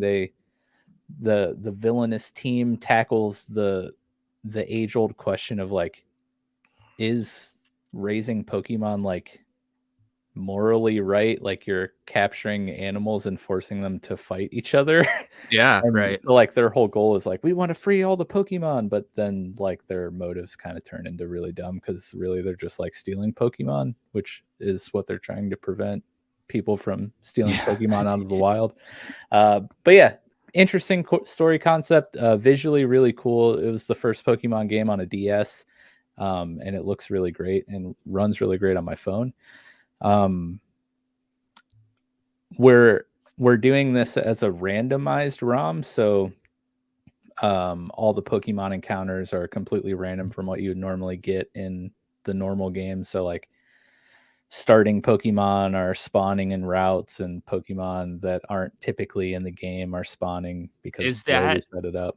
Is that just a mod to the ROM? Yeah. Oh, cool. Okay. Yeah. And the guy who set it up also like randomized the items that you find on the ground. So they usually just look like a Pokeball. You walk over, press A, and it's like, hey, you found a rare candy, or you found a Pokeball or a potion.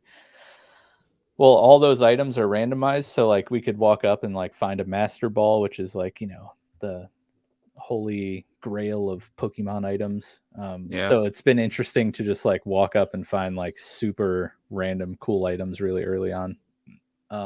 Yeah, having fun, especially now that I dodged the bullet of like having to restart on my computer. Yeah, right. But I'm sure you guys will hear more about this project soon, because yeah, we're making a lot of progress on it, and it's been super fun, and I'm excited for everyone to know what's coming. But I can't say anything yet because it's still kind of early on in the development process. And I don't know why I'm doing this with my hands. I'm always impressed with the way that they mod the ROMs, because like Persona 3, when I did that, the original Persona 3, you cannot control your party. It's AI, and that's like a big thing in a JRPG to not be able to control your party. And there's a modded version of it where you can control your party. So it like eliminates it. Like everybody says that the portable version of that game is better because you can control your party, but they have the mod where you can just do it. And then as well as the like 4K texture pack or whatever I installed on it, they had like separate versions for the original game or the one where you can control your party. So it's like, my gosh, it's like so crazy that modding is so cool. It is. And with, I mean, really with any emulation, but what I'm like hyper familiar with is the Pokemon realm, obviously. But you have anywhere from like those simple mods of just like randomizing the spawn tables to ROM hacks where they just like completely break down the ROM and recreate the game however they want within the ROM itself. And then outside of that, there's just the whole fan game realm, which is building a Pokemon game using Pokemon game assets in like a program like RPG Maker. And then like you're essentially just building a game from the ground up using visual assets. But yeah, and like, I mean, hey, our very own Pixel Nick over there has a pretty rad video on our Showboys Gaming YouTube channel about modding Valheim with a 4K texture pack. Does that pack still exist? Yeah, they brought it back to life actually. There you After go. a long time of inactivity, they, by popular demand, they revived it with the latest Mistlands update. So that texture pack is back. Yeah. Nice. So if you're into Valheim, go check that video out. Nick does a great job showing you how to set that up. Read the comments because I get roasted pretty good in that. I know. I was just about to say the comments are the best part of that video. Like, people get so mad about like, oh, so you make the game look like an Xbox 360 game? Okay, yeah, that's real cool. Yeah, There's nothing wrong with the original, or it's like, oh, 4K texture pack, but like you have like 20 FPS. What did you do? Yeah, it's like, my bad, man. I'm sorry. Yeah, they're pretty good. It was Chad roasting you you on the FPS. Yeah, exactly. All Chad's burner accounts. I really, so he can get that one game from Japan way early. He's got burner accounts. I really want to. Sekiro has a lot of really good mods, and I own it. To my knowledge, there's no way to mod stuff on the Steam Deck. Even though I did it with Persona 3, I was doing it through a emulator, so I think that's why I was able to do it. Doesn't appear to be, at least that I found, a way to mod games on Linux. So I mean, like install mods from like the Steam community, because like there's the workshop in Steam where people make mods for games. Yeah, I don't know. I don't know. Didn't support that because that's a Steam function. It's a Steam thing. Yeah, it might. Maybe it was just Sekiro specifically, or maybe nobody has tried it yet and there was no videos for it. I mean, I feel like no one's making mod. Not that there's anything wrong with Sekiro, but like usually those mods are for like Valheim type games and things like that. Not like there's a lot. There's quite a bit of mods for Sekiro, and there's a couple of speed runners that run like there's like complete overhauls of the game. There's like the final boss for every single enemy in the game. Is the final boss. So there's like a speed run where the dude's going through the entire game and every single enemy is the final boss of the game with all 3 health bars and everything. So there's stuff like that. And then there's just really cool outfits that I want to get. I'm an outfit dude. We talk about it all the time, and there's really cool outfits that you can get, but my computer's broken right now, so I can't mod it. So oh no, sucks. Update on the Steam Deck. Probably gonna pick one up if there's a nice, well, not nice, if there's any sale in the summer sale coming up here, at the end of June. I wouldn't hold your breath. Be pulling the trigger regardless, really. Okay. Whether or not, but I'm holding out for the summer sale just in case they toss a nice little 10%er. Yeah, for you, dude, it's a no-brainer. Yeah, like because you can play all those Pokemon games on there. Like, I know, no longer need to do it on your phone. Yeah. Okay, see, here's the thing: you can get like just a straight-up emulation machine for like $100. That's like essentially a Game Boy, a new Game Boy that's not called a Game Boy, right? Mm-hmm. Which would be the like, budget friendly, like rational thing to do as like a father of 3 who has to provide for his family, or I could just spend like $400 for an emulation machine. It's a no. I mean, it's a no-brainer for you, honestly, because you're not only getting the emulation machine, you're getting a ton of games that you can play. So much more. Like, and Steam games that go on ridiculous sales that you're really into all the time. That's what I was going to say. I don't like, my console is a Switch. Other than that, I play everything on PC. So essentially, I just now have a Switch for my Steam games. Yeah, right. With a much bigger screen, because I actually held one, and man, they're sweet. They're awesome. Yeah, they're massive, dude. Like, it was jarring at first, but now, even now, I still, like, if I'm laying down in bed playing it, I still have to like prop it up with a pillow because it does get heavy after like a couple hours of playing it, dude. It's like, it's hard to hold up. But I think that I wonder what workout would like improve your ability to hold the Steam Deck for longer periods of time while already laying down. Yeah, like wrist curls with the Steam Deck. I think it's America. a good purchase for you, Mike. I think you'll really enjoy it. Also, the other cool thing is it's also going to give you access to a lot of the PlayStation games that you can't play. Last of Us Part 2, Spider-Man, Horizon, that stuff's all on there. So maybe not Last of Us Part 2. Last of Us Part 1 is. So yeah, it's a no-brainer. Like, there's no way that I would buy a $100 emulation machine off of freaking eBay before I buy a Steam Deck. Like, yeah. If I wasn't like a PC gamer, like, then I probably would get one of those. But like, just being able to play, I know, like, Steam Deck verified games are a thing, but it's not like the games I'm playing are like normally AAA blockbusters that need to be verified. Yeah. So essentially, my entire Steam library will now be portable, which I love. That's why awesome. I like emulating on my phone instead of my PC, and that's why I like the Switch, even though power-wise the Switch sucks. Like, I'd much rather play these games on my computer, but I also would much rather be able to play the games wherever the heck I find myself. So it's literally the perfect combo. Yeah, it's the perfect combo for you for sure. So and you already, I would imagine you already have a pretty substantial Steam library, right? So yeah. And my buddy at work actually installed Windows onto the Steam Deck, so there's no longer verified games. It runs everything. He was playing Warzone on it, Call of Duty Warzone. That's what my friend who came over. They came over for dinner, and he.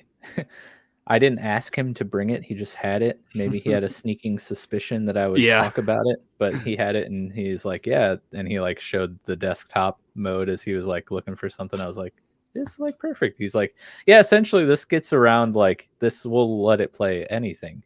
Yeah, that's awesome. That's the way that's the way I understand it. He's been trying to talk me into doing it, but I'm not that tech savvy, so I don't want to mess something up. Like, it's working perfectly for what I need it for right now. There's nothing that I've ran into that I've wanted to play on it that wasn't verified or playable on it.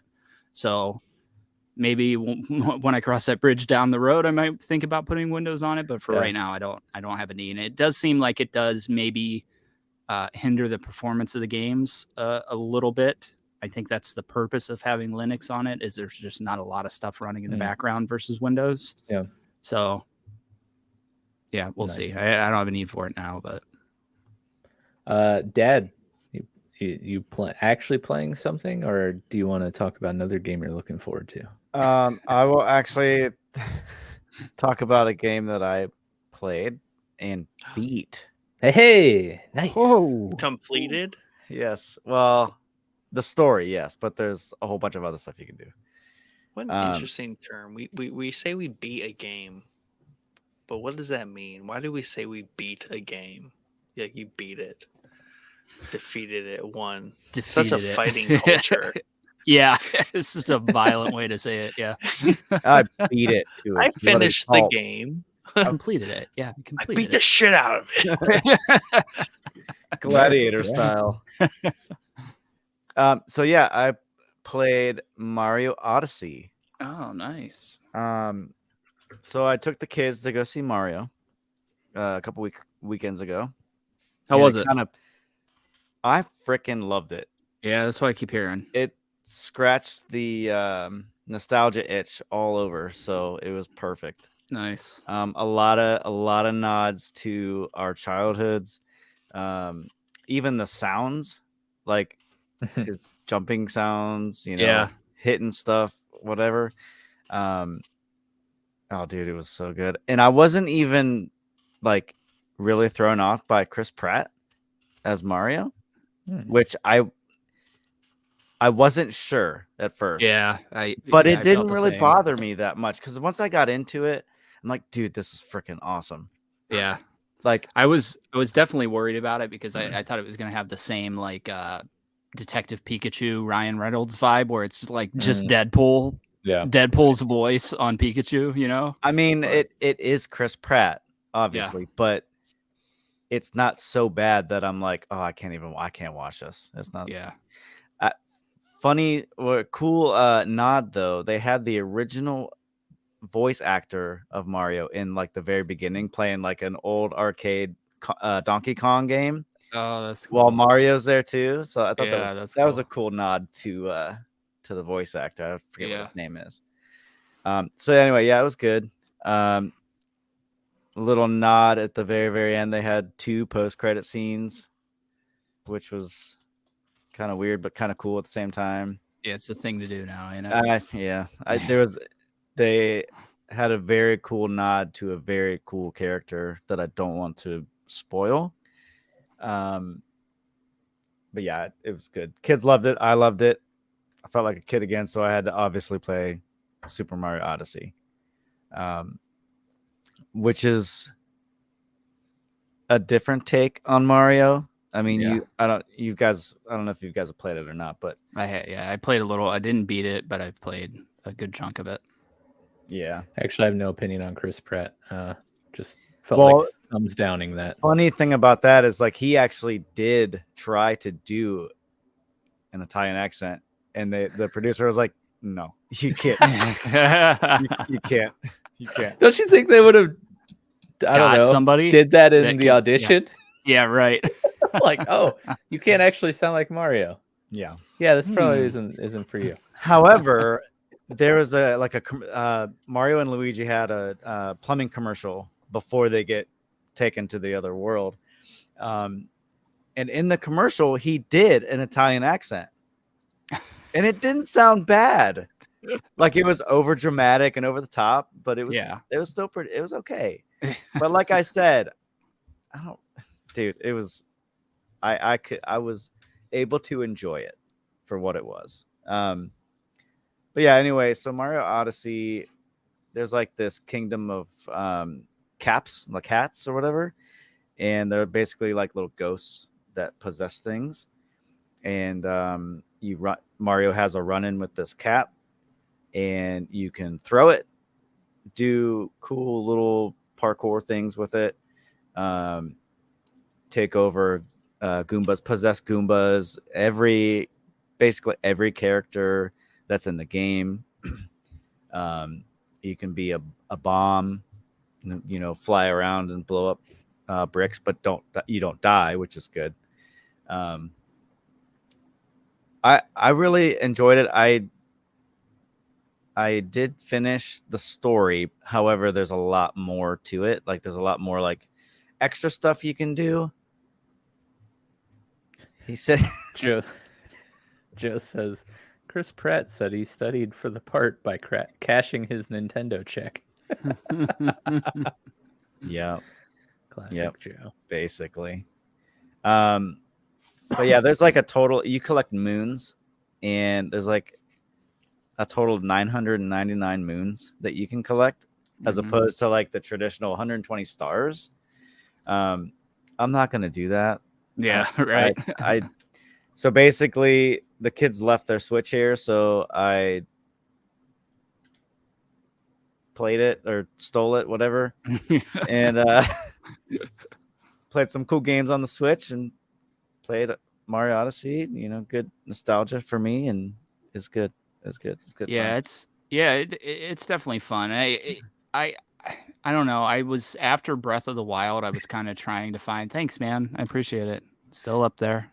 I dusted it off this morning.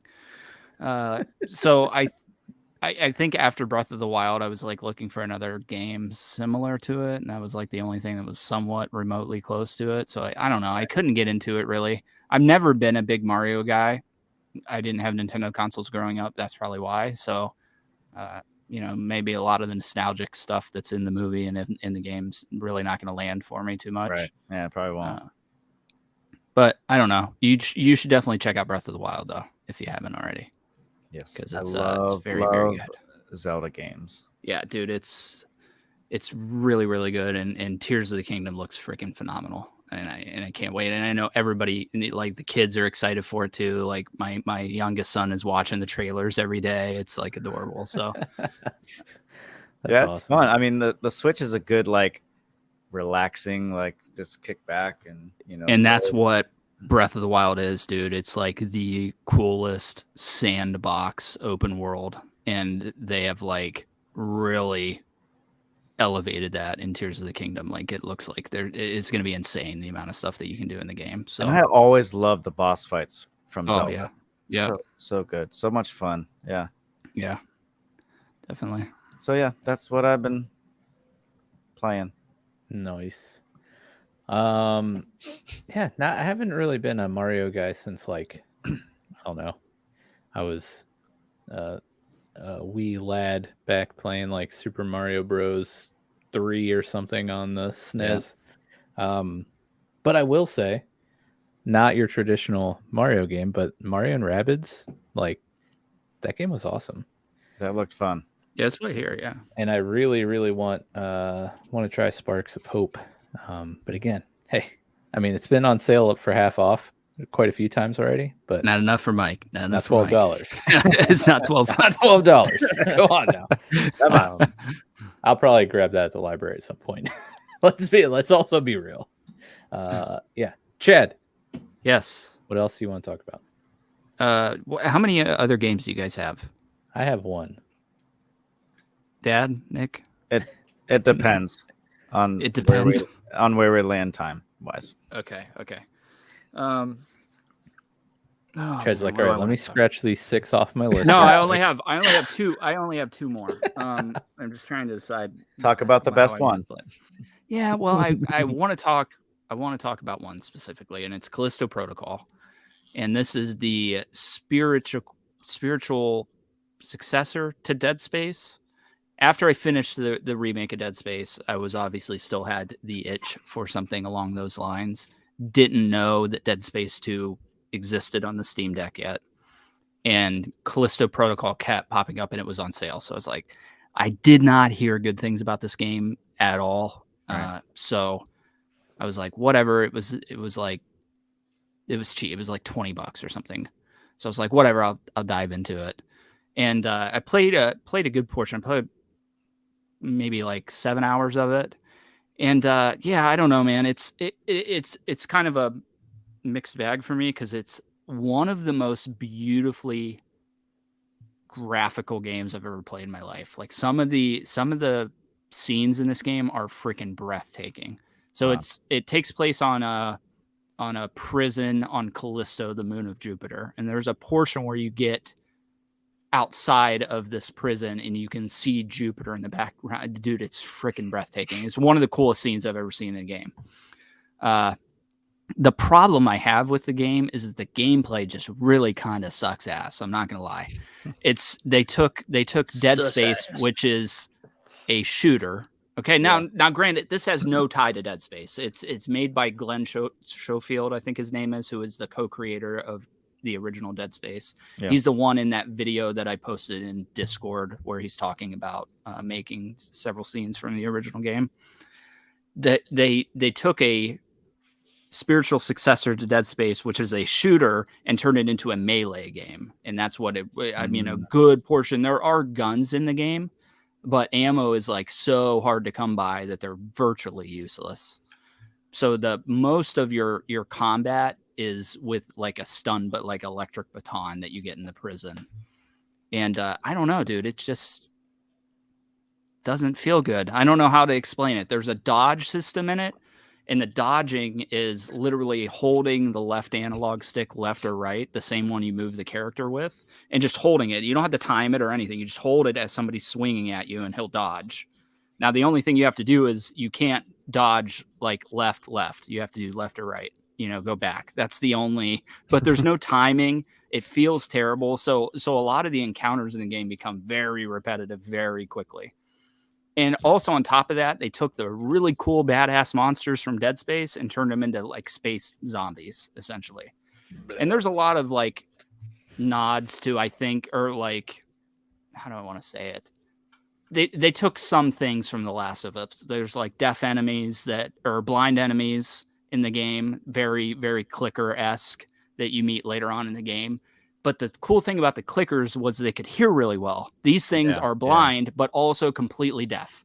So you can literally kill one of their guys directly behind them and they don't hear it at all. So there's like some systems and stuff that are weird. But from a horror level, it does a lot of really cool stuff. I mean, a lot of stuff that you can tell they took from Dead Space, the lighting, the sound, the music, the crunchiness of the baton while you're swinging it. The environments are really, really cool. There's a lot of good stuff in there. I just think they need to tweak it a little bit. I think they are working that way because they released a dismemberment patch where it's like Dead Space. You can dismember the enemies, and I hear the ammo is easily acquired, but I don't know.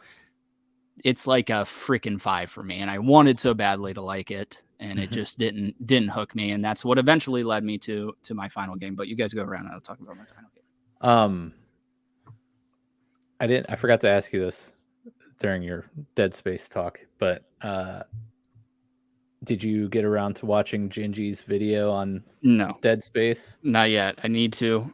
They're all together, right? 1, 2, and 3 in the same video. His Dead Space video is like 2+ hours, and it's the entire trilogy. He has a video on Callisto. Did you watch that one? No, not yet, because I haven't finished Callisto. I had the intention of finishing it. I think I might be close, but it just lost me, dude. Like, you just get to a point where it's like the same combat over and over. Repetitive. Dodge left, hit, dodge, hit, dodge. It's just very repetitive. There's, like I said, there's a lot of good horror stuff in it, but a lot of it's kind of cheesy, jump scary kind of stuff that happens repeatedly the same exact way. You open a chest and an alien pops out instead of getting something. When that happens. Yeah, over and over again. Yeah. Okay, well, I will anxiously await you watching. Yeah, I'll watch Callisto's because I'll watch Callisto's, and I'll probably watch Dead Space too. I probably won't go back check to and Callisto. see if they're time stamped. I'm a little salty because I feel like the dismemberment thing would really help a lot of the complaints I have with the game, where it's like we have weapons but they're virtually useless. Yeah, why even have them? Why even have them? And I think that would fix it, but the problem is, and they did it so stupid, you can't turn on the dismemberment playthrough unless you start a new playthrough. So I'm like, well, I'm not going to freaking start over from the beginning and do it. Maybe, a year from now when I don't have anything to play, that's an option, but not right now. I'm not going back 7 hours and going through all that crap again. Well, the Gingy complete Dead Space story retrospective video, 1.5 hours, and it is time stamped by nice. game. Okay. So you could watch 56 minutes of Dead Space 1 and 2 and save the last half hour. Well, actually, you could watch the first, 25 minutes of 1, come back, watch 2 and 3 because you're not going to play 3. I'm not going to play. Yeah. I would watch this video for the story of 3 because the story, like the entire story of the trilogy, is cool. So is that what it is? It's like the story of it, or he like talks a breakdown about of the story. It's mostly a breakdown of the story, but he does go into what he likes and dislikes about like gameplay and things like that. Okay. But I think it's his videos are more heavily focused on the stories of these games. We do have some comments. So Civ said he bought Breath of the Wild day 1, never played more than 4 hours. Yeah. That's sad, man. It's a bummer. To see it. That sounds like a waste of money. I could never get into that game. It's go ahead. I was just saying, you want to talk about Callisto? We just did, sir. But granted, you put that comment in before we start talking about it, so that's a bad job. And speaking of PUBG, Callisto actually started out as a single player game set in the PUBG universe and then spun out into its own thing. Yep. I do remember that being a thing for sure. Okay, so Nick, you said you have no other games. Can you tell me a little bit about your shirt? It looks like a droid. This is how I roll. Look at I love it. That's nice. BB-8. There you go. Just had to get your voice in here for this, last back end of the episode here, and don't make you feel. I left took out. up like the middle part, so I'm good. That's true. That's true. Okay, so the Tattoo's just so good. Yeah, it sounds like it. We'll see. $5 more off that price, and I'll see how good it is. You're ridiculous. Oh. Yeah, I couldn't handle that game. What? How much is it? It's like $19. Oh my gosh! Dude, Wow, I got it in dude. November. I got it in Dude. November on the Thanksgiving sales, right? Because Yeah. the last Black 3 months of Friday. the year, there's Yeah. sales all year end. And dude, it's $20. Like, Yeah. That's I a know, steal. I know. That's like a penny per hour of game that you're gonna play. Maybe even less. Oh man, my backlog's already too big. I really do want to play that game though. It's been on my wish list for it's not your kind well of game. over a year. I don't know that it is. I don't know that it is your kind of game. He plays I don't know. Pokemon and Octopath There's no Pokemon in it. Yeah. I know. I like other games. I just don't play them. Exactly. No, Did that you- means did- you don't like them. Right. Did you play Tactics Ogre? No, not yet. No. No, and I didn't play the original one. Bummer.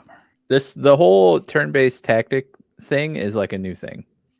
It's For just you, happened yeah, with yeah. Triangle Strategy. I meant because you got it from the library. Yeah, no, If I you haven't. played I it. haven't put Okay. it in yet.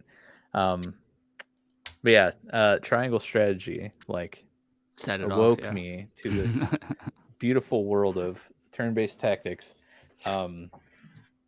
So speaking of the next game I want to talk about, my final game, is a turn-based tactical RPG. It's called Wartales. Just came out on Steam. Actually, Civ was just a kind soul and gifted this to me, which was super cool. Thank you so much, bro. Bro. Yeah, this game has been really, really fun, and it's just a cool, like, super chill, slow burn RPG. You just kind of get plopped down in the world. There's like no hand holding. Nothing is really explained to you. You just are there and you're like, okay, I guess I should move around. And so far I've played 8 hours, but I've restarted. It's literally the start of every single game ever. I'm here. I should just move around. Like, Yeah. come on, dude. Yeah, but a lot of games are like, hey, here's a reason to move around. This one's just like, you're there. There's nothing to prompt you to do anything. I'm just saying it would be awkward if I started a game up and I just didn't do anything. Didn't You do know it. what I You're mean? like, oh my gosh, Like- where's the tutorial? Tell me how Like, to that's- move, bro. That's Yeah. everyone's first prompt is to be like joystick, arrow Yeah. pad. Like, let's move somewhere. Okay. Sorry. You understand Poor what I'm Mike. saying, though. Poor Mike. But yeah, I restarted the game after about 4 hours just to like start with things that I've learned. But so far, like there doesn't seem to be that much of an overarching story. I just like walked and found a town, and then they're like, "Oh, hey, at the inn." Like, I walked into the inn, and they're like, "Oh, here's some bounties you can do if you want." So I click on that, and I get a few bounties to collect, and then go off on my way. But it's kind of cool. You start out creating your initial party of 4 people. When you start your game, you're given 3 prompts of like your destiny or whatever. So it's like you and your group of people are, and it gives you like 6 options. And the one I picked was like deserters who didn't get along with their general and decided to leave. And then it asks you another question of like, how do you perform in combat, or like what do you like in combat or something? And the second run, there's something about slapping contests, so obviously I Mike picked that said. one, of Yeah. course. And then the other thing, the third question is like something about your physique or whatever. But each option you choose comes with perks and pros and cons. Like you get a couple bonus things, and then you get like a negative thing for each option. So it's kind of cool to like try to weigh out those before you even start the game. So I'm like, I don't even know what I'm trying to weigh out because I haven't even started the game yet. But then you can create your 4 characters. You can pick between, I think there's like 6 or 8 classes or whatever. But then they just throw you in the world and you just do kind of whatever you want. So that's what I'm doing. And it's really fun just roaming around, picking up resources in the world, having my fun combat sessions. There's a cool camping element. Your party has like a fatigue bar during the day, and when it gets depleted, you have to set camp and like eat food and replenish your energy and stuff. And you can build up your camp by upgrading like your campfire. You can add like a cooking pot and like a workshop and a strategy table and a tent and a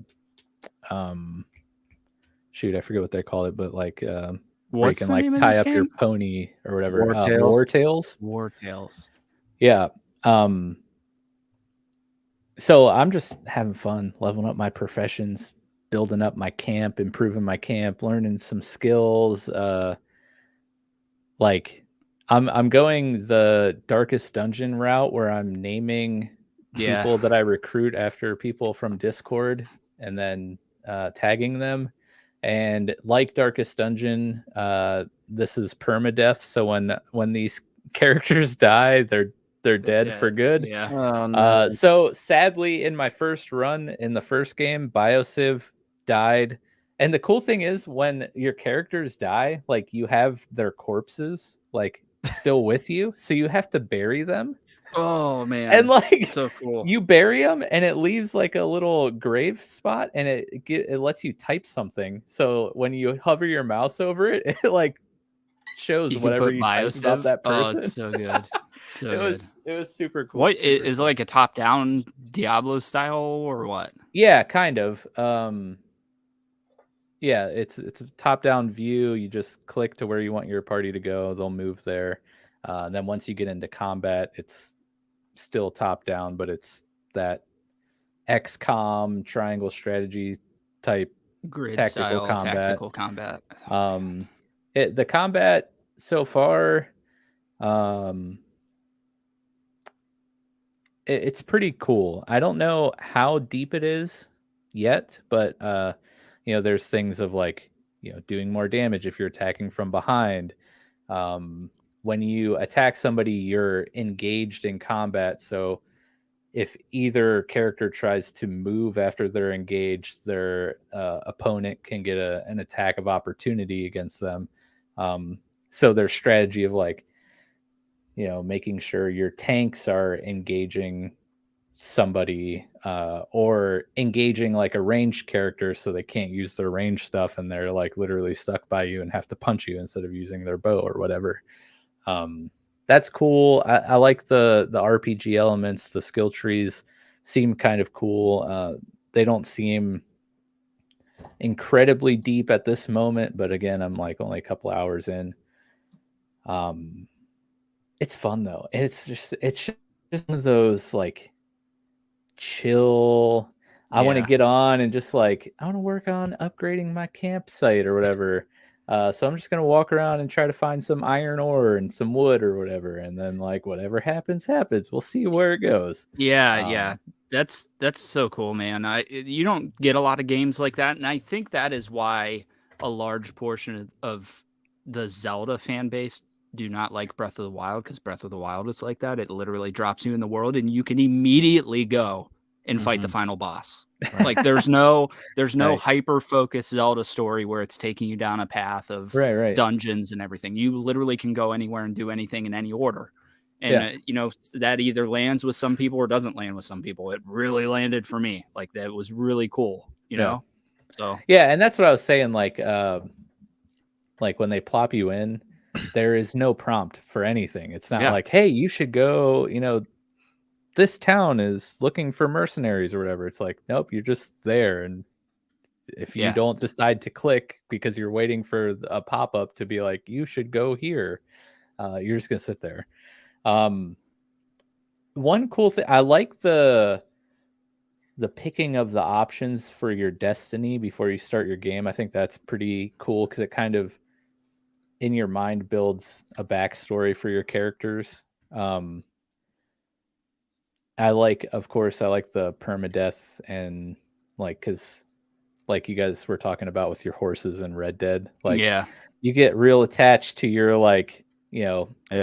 ranger assassin with the dagger, and then all of a sudden he dies, and I'm like crying. I'm like, Yeah. no, Yeah. no, I It's gotta go never- recruit a new one and level you all the way back up, and it's Yeah. just not the same. I don't know, man. I don't know that I've ever played a permadeath game. I've played games that have permadeath in it as an option, but I don't think like Fire Emblem has permadeath as an option. But I've never played. I've never actually done it. I'm too scared. Dude, it's brutal, man. Yeah.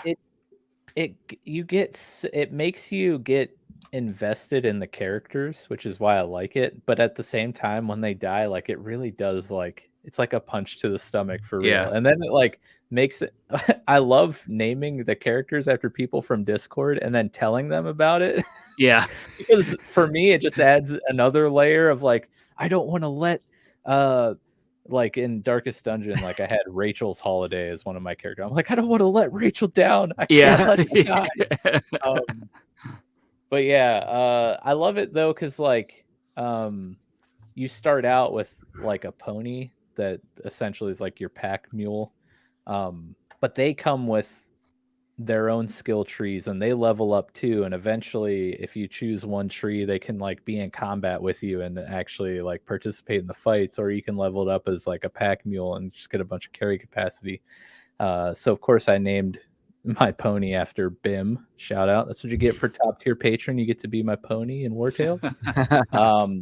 I ended up catching a wild boar, and apparently those also have skill trees, and you can raise those as just like livestock and level them up, level their constitution up so their health gets really like high, and then eventually you can butcher it and it provides a ton of food for your party.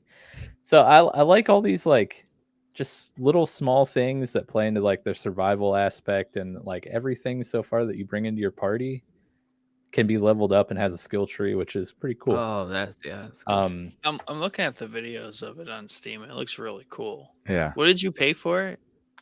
Nothing, because BioCiv gifted it to me. But Wow, when what it a came gift. out, It's $35. it was on sale when it went live, because it was in early access up until like this week. It was earlier this week. 25% off when it went Yeah. live. But Yeah. still, I mean, It's man. 30 I on looked I know, CD man. keys. There you go. CD keys. Make sure it's the right region. You won't be disappointed. Yeah. It does have co-op though. I'm not sure how co-op would work, but it does have co-op. And yeah, man, I really think you guys should try some game that has permadeath. I mean, you got to be a fan of the turn-based combat for Yeah, which I this am, game, obviously, but I would love one or all three of you guys to play through Darkest Dungeon. That game is so it's on fun. my list. Yeah, it's And on my list. when that game goes on sale, it's like $2. Yeah. Um, And I bet it's on the Steam Deck too. That'd probably be a perfect game for the Steam Deck. Oh. Well, hey, this is a perfect person to see this comment, because Nick can talk about that. But Must be with my pickle picks. I did make you in my first game that I ended up restarting, and the real reason I restarted, Joe, there's a wanted system, kind of like Grand Theft Auto, and I was running low on money and food, so I was like, you know what? So he sold you. Yeah, I sold you. I became a trafficker. No, but speaking of trafficking and traffic, not trafficking, but traffic in general, there are just NPCs like walking down, like traveling down the paths, and some of them are refugees, some of them are traveling merchants, some of them are guards, some of them are bandits or whatever. So I stopped a traveling merchant, they all have different party sizes. I found one that was not a big party size traveling merchant, and I was like, you know what? I'm gonna steal these few pieces of gear you have, and then I'm gonna sell them because I need money for food because I'm running out of food and my people are gonna starve. And the other thing is, every 3 rests in your camp, you have to pay your party because you're all mercenaries. So you also have to like manage your money and stuff. So I stole some stuff from a vendor that raised my wanted level up, and then I got essentially pulled over by the cops, and they're like, "Hey, you need to give that stuff back." So I did, and then they're like, "All right, now you need to turn in the thief, or you're all going to go to jail." And I was like, "I'm not snitches get stitches. I'm not turning anyone in." So then I killed the cops, and that skyrocketed my wanted level. And then essentially, I was just being chased by cops the whole time, and I was like, "Your wanted level slowly depreciates over time, assuming you quit doing stuff to raise it." And it was really high, and I didn't want to wait that long just sitting in the trees hiding. So I was like, all right, I got to start a new game. And that's why you're not tagged in Discord yet, Joe. Oh yes. So yeah, Wartales, fun. Recommend Looks it. dope. I also recommend Darkest Dungeon. Which one do you recommend first? For you, probably Wartales, because I think Darkest Dungeon would be too stressful for you. Because that game's really intense. If I could play it like from a Steam Deck, that would be dope. But I don't Dude. got a Steam Deck, Chad. Gotta get one, man. It's Yeah, definitely have up yours? your alley. No, Steam Deck is not yet. or Not yet, Wartales? at least. Wait, say the Steam What's Deck. up my alley? Steam Yeah. Deck is, and and it sounds like Wartales too. Okay, I so think those I two think Nick would together like are up this. my alley. I think Yeah. Nick would like this game. Yeah, because I'm not. I don't know. I'm just not buying into the Switch thing because I'm just not. I've never been a Nintendo person, and I don't. Yeah, I'm no, way if too you're- old to become one. No, But, if you were to pick between the two, it should 100% It's be a Steam Deck. no-brainer. Yeah, for sure. It's the only completely reason- replaced my Switch, and the Yeah. only thing that's going to get it back out is another Zelda game in 2 weeks. That's about it. But to blow about 3 inches of dust off the screen. Yeah, I mean, yeah, you have to. The only Switch people are people that are fans of specific games, Right. That you can't. It's a play toy anywhere company. else. Nintendo's Yeah. a toy company that makes toys for their fans. It's Yeah. not a gaming company. Yeah, I honestly, I think you would probably like this game, Nick, because it's very chill, but looks it's sweet. like fun. I don't like the $35 price tag, but yeah. I'll add it to my wish list and wait for that ding. That mic sale. That mic. Oh, it's on my wish list already. That's interesting. Oh, look at you. Oh my goodness. Why is it on my How wish meta. list? How meta. I've never heard of this game.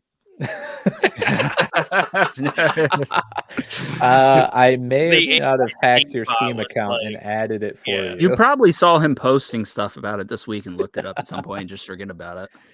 Yeah, I don't know. But yeah, we anymore. need a Chad Darkest Dungeon run.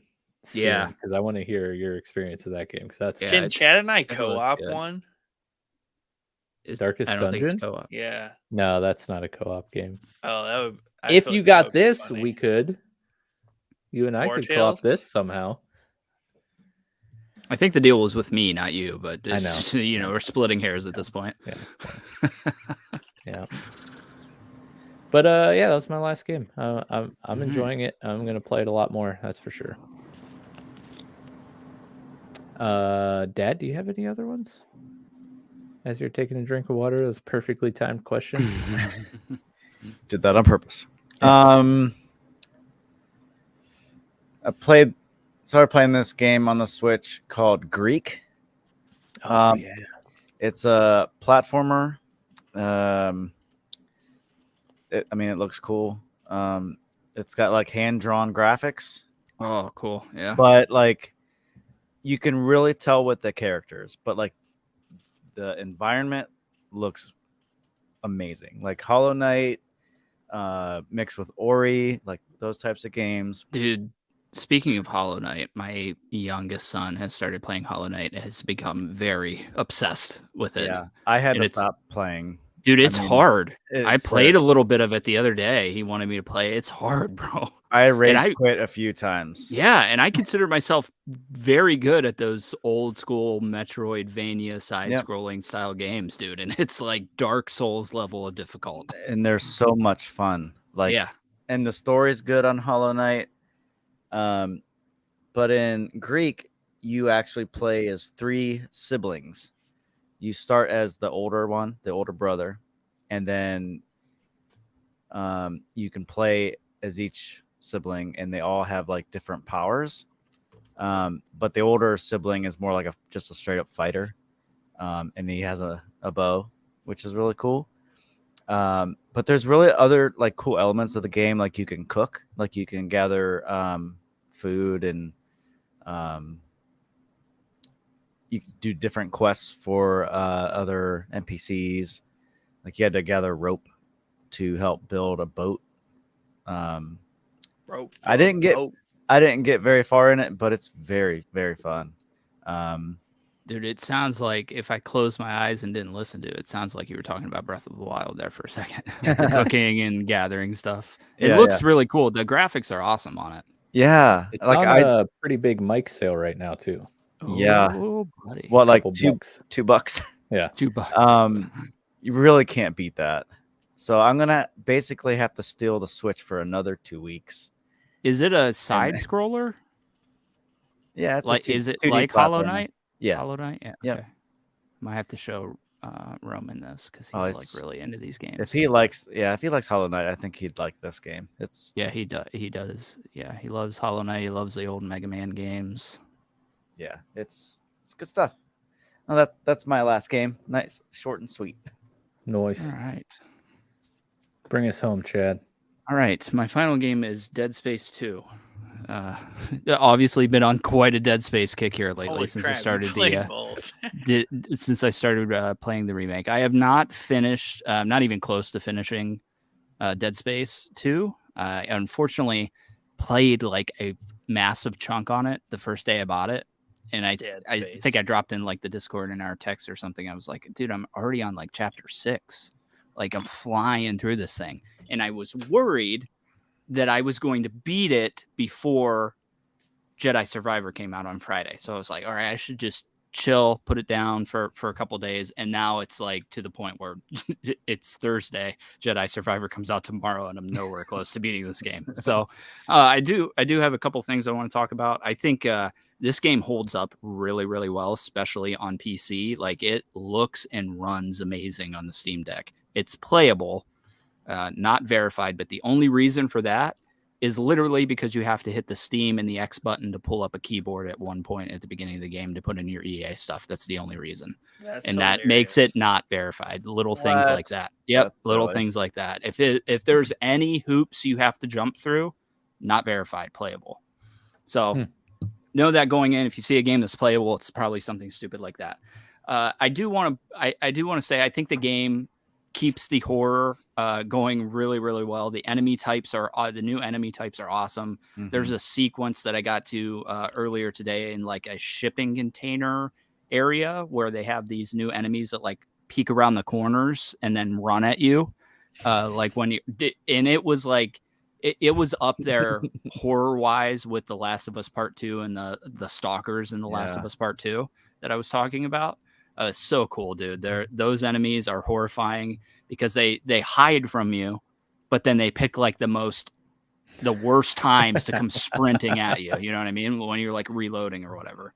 So I think the space station is a really cool thing. I think it loses a little bit of the claustrophobic feeling of the first game, especially when you get to like the first window in the space station and you see that there's like a huge city. It's like, I don't know. It's the same thing that like Alien versus Aliens has, where Alien is like very claustrophobic. It's on one ship. There's only one alien. There's nowhere to go. You're in space.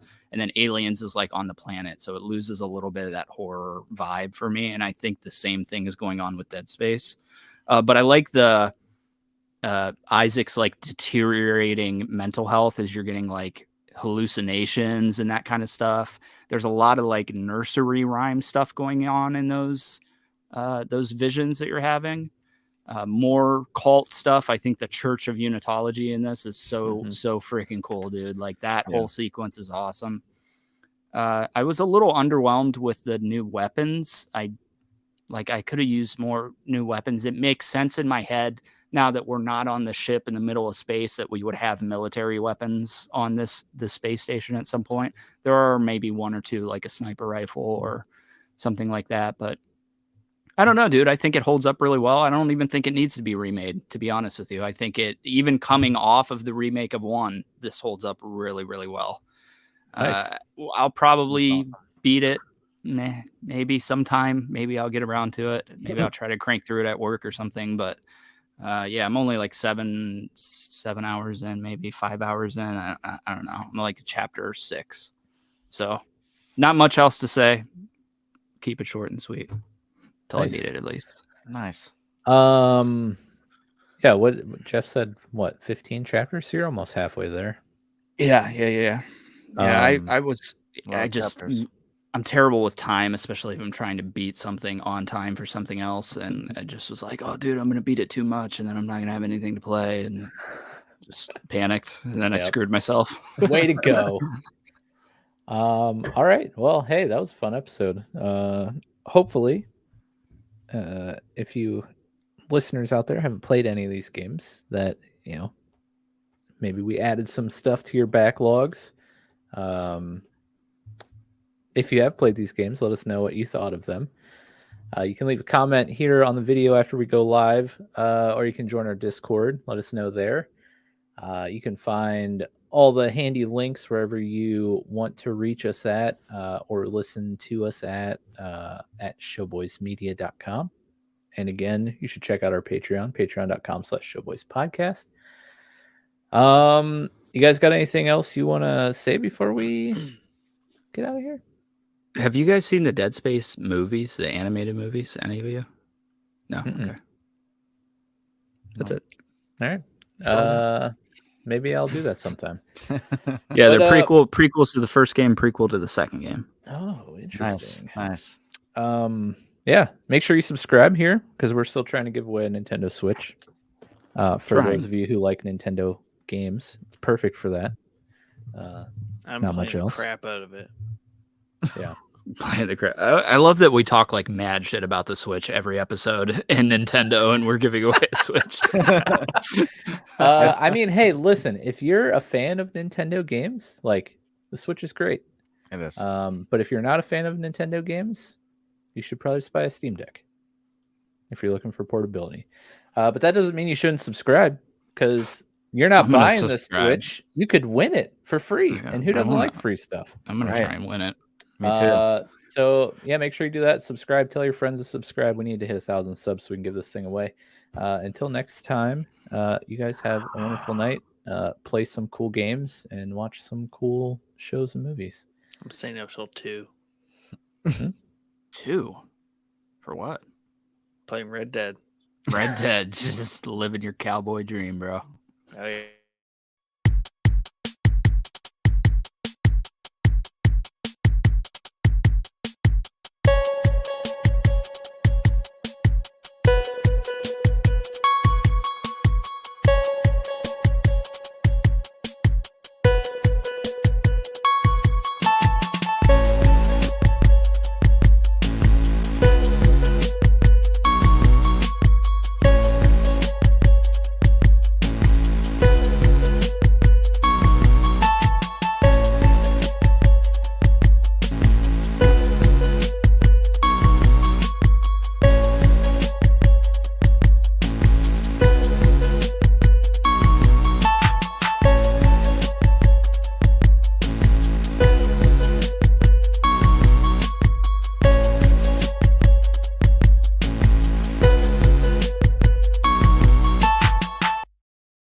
Me too. Joe coming in hot, saying literally played Switch during the entire episode. Guess he don't need to win it. Noted. He really wants to win it. Yeah. He has a Switch Lite, so he can't even stream from the Switch. Oh, big rap. Bag Womp rappers. womp.